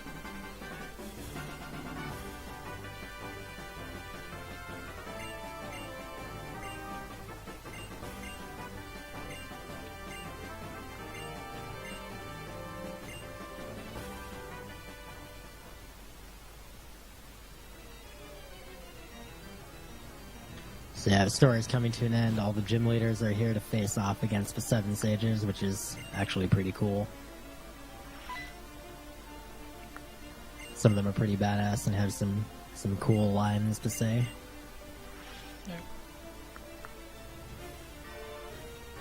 I particularly like Clay's think you can manage it.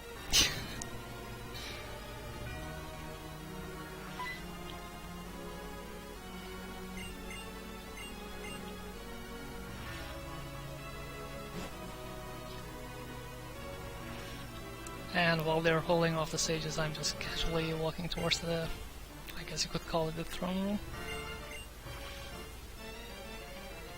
Like, Someone asking in chat where are the gym leaders from the first gym. Apparently the Shadow Triad, Triad? Shadow Triad, yeah. Intercepted the message intended for them and then took their places and, I don't know, possibly assassinated them, I don't know. Yeah, I don't know if that's true actually. Maybe it's something manga related. Because I don't think they explain it in the games, like who the Shadow Triad is. All they say is that they got, like, that Getsus took them in when they were kids. But I'm not sure about that, so... Oh, so maybe the first 3 gym leaders are the Shadow Triad. Yeah, it could be. Yeah, that sounds pretty. Plot twist.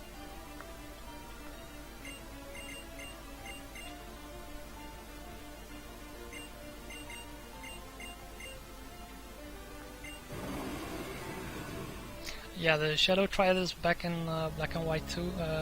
They steal the DNA splicer after the 7th gym. And I think you fight them as well?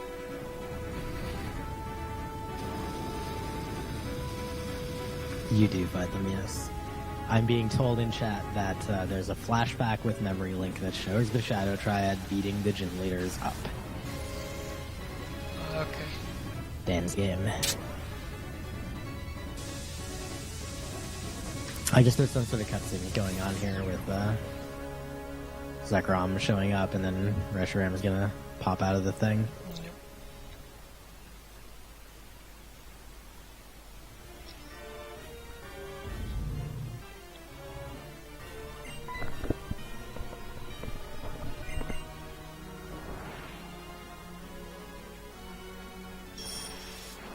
And I don't really remember what the story of the dragons were. Something about them being like 2 halves of 1 dragon or something along those lines. Truth and ideals, baby. I don't know what that means in a practical sense, but truth and ideals.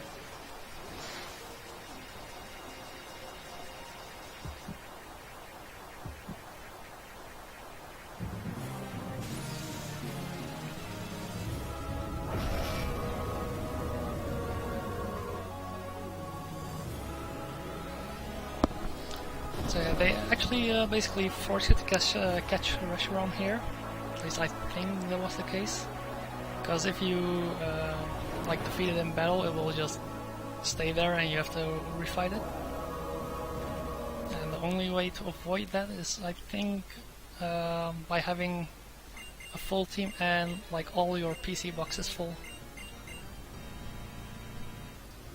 That's the only time I think you can bypass him Interesting. without catching him. And he'll move to Dragon Spiral Tower then. We could totally catch any Pokemon for this run, right?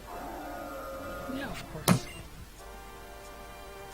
As it is, because your team's not full, and it would take a lot of time to get a full team, he will force himself into your party after you catch him, and he will force himself into the lead spot, which is kind of annoying, but also works okay for the end fight.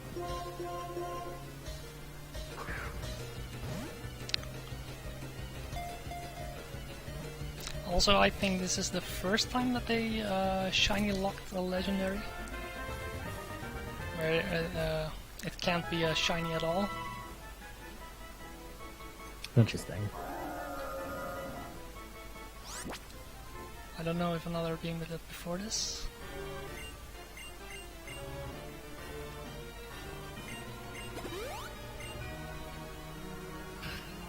And it's such a nice guy, he gives you a free heal before fighting you.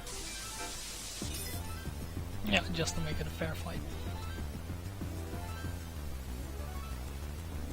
Alright, this is really the last possible RNG. Yeah. How good is your special attack? Let's find out.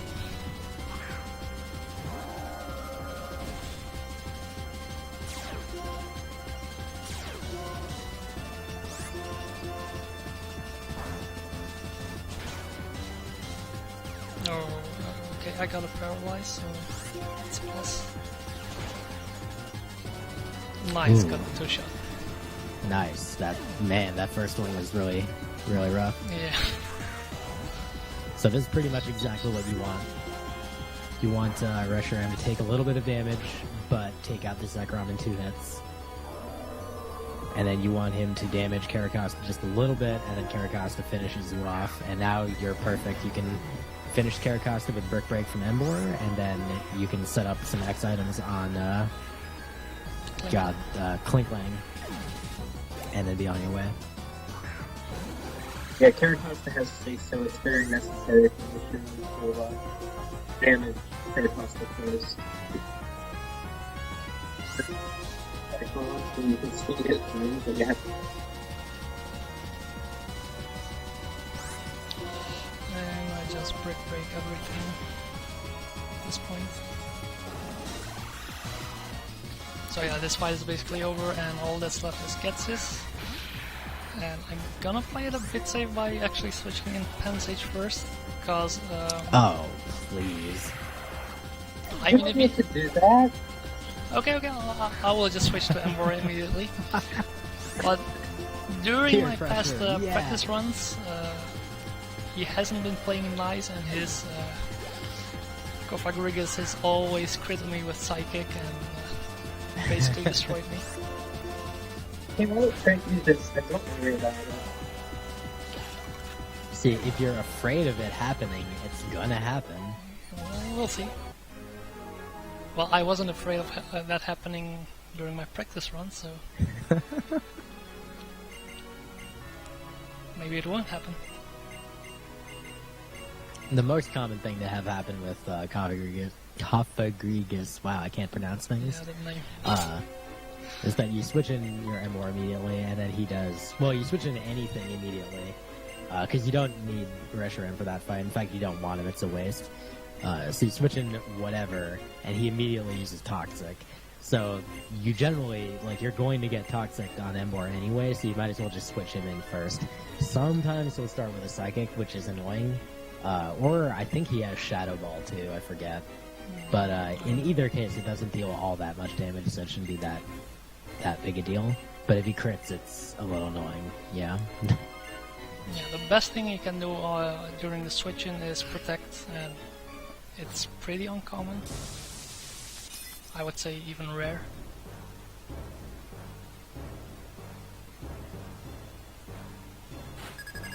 Like, it's so random what this Pokemon does. Also, if someone makes a ROM hack of this game with literally everything is the same, but the music for the final Getsus battle is just the music from Black and White 2 for Getsus, I will love you forever.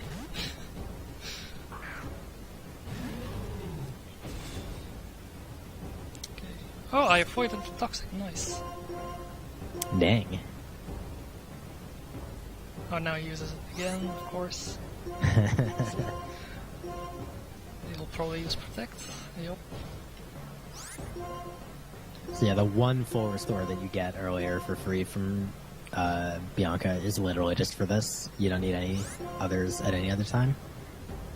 And now he's just spamming Protect, like, for no reason. And basically with this, it means that the fight, well, the game has come to an end. Trying to PP stall you. Oh yeah, that's actually a good one. Good job. So yeah, well, you can do time after this fight. I guess I normally hit time after the end dialogue during these kinds of runs. Obviously, it's a mainline glitchless run, so basically the real-time measure that we use is irrelevant because we use in-game time, but in this case, of course, we reset. Although it'll still be interesting to see what your in-game time was, because I think it'll be really, really good. Yeah, I think so too. So yeah, I'm just mashing brick right now. 'Cause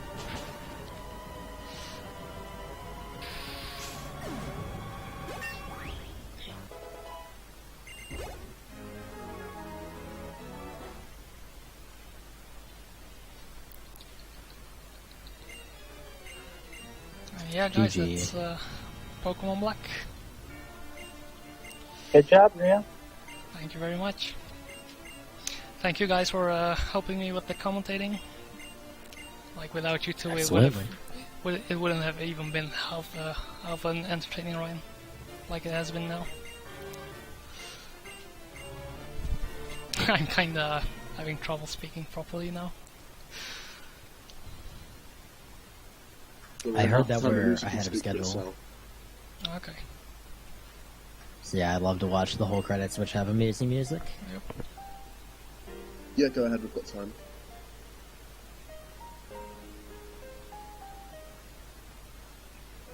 So yeah, I don't know if anyone hit time, but it's coming up right now. In case you didn't, Looks like they did. they did. Yep, Okay. it's all good.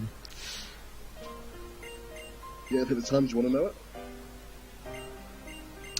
Yeah, sure. I'm actually pretty curious. So for RTA, it's 3:36:32. Oh my god, it's quite fast. Yeah, it's already pretty good. Yeah. Considering that includes the RNG manipulation and the reset. Yeah, exactly. Like my real time for my splits basically ended 3:24:07. It took me like I think 7 minutes for the RNG manipulation. I'm considering that's 10 minutes faster than my PB in this game, so that's very, very good. Yep. If you can turn up the game I think volume you at all, only hit you should two do that. spinners. Sorry, what? You only hit 2 spinners on this, Ryo? I hit the one on Route 4 and yeah, the one in Victory Road. So I guess it's pretty solid since they both have only one Pokemon. Or no, wait, the one on Victory Road has 2, I think.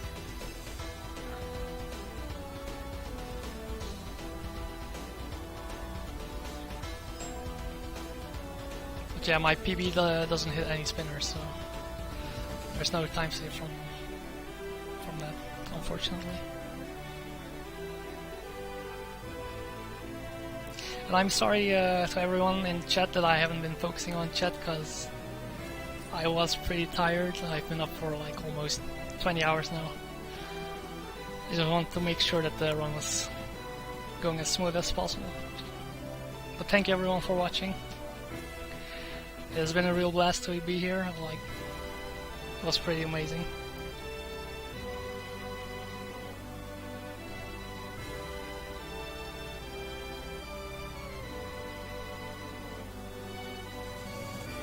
It was nice to have a Gen 5 run in a marathon that was actually good. Well, the Y2 run was pretty good, wasn't it? Like, I know he had a few resets, but I would say we've had 2 good Gen 5 games in this marathon. Yeah, no, that's true. Y2 was also very good.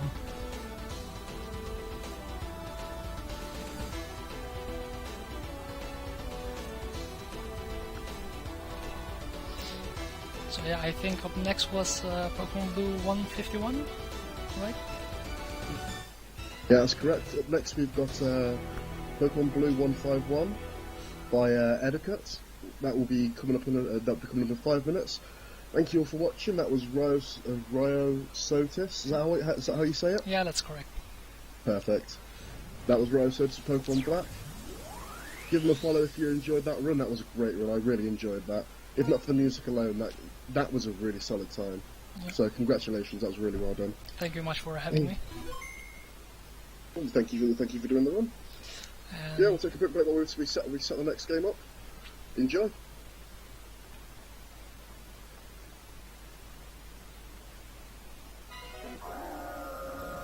let's see, in-game time is 3:32.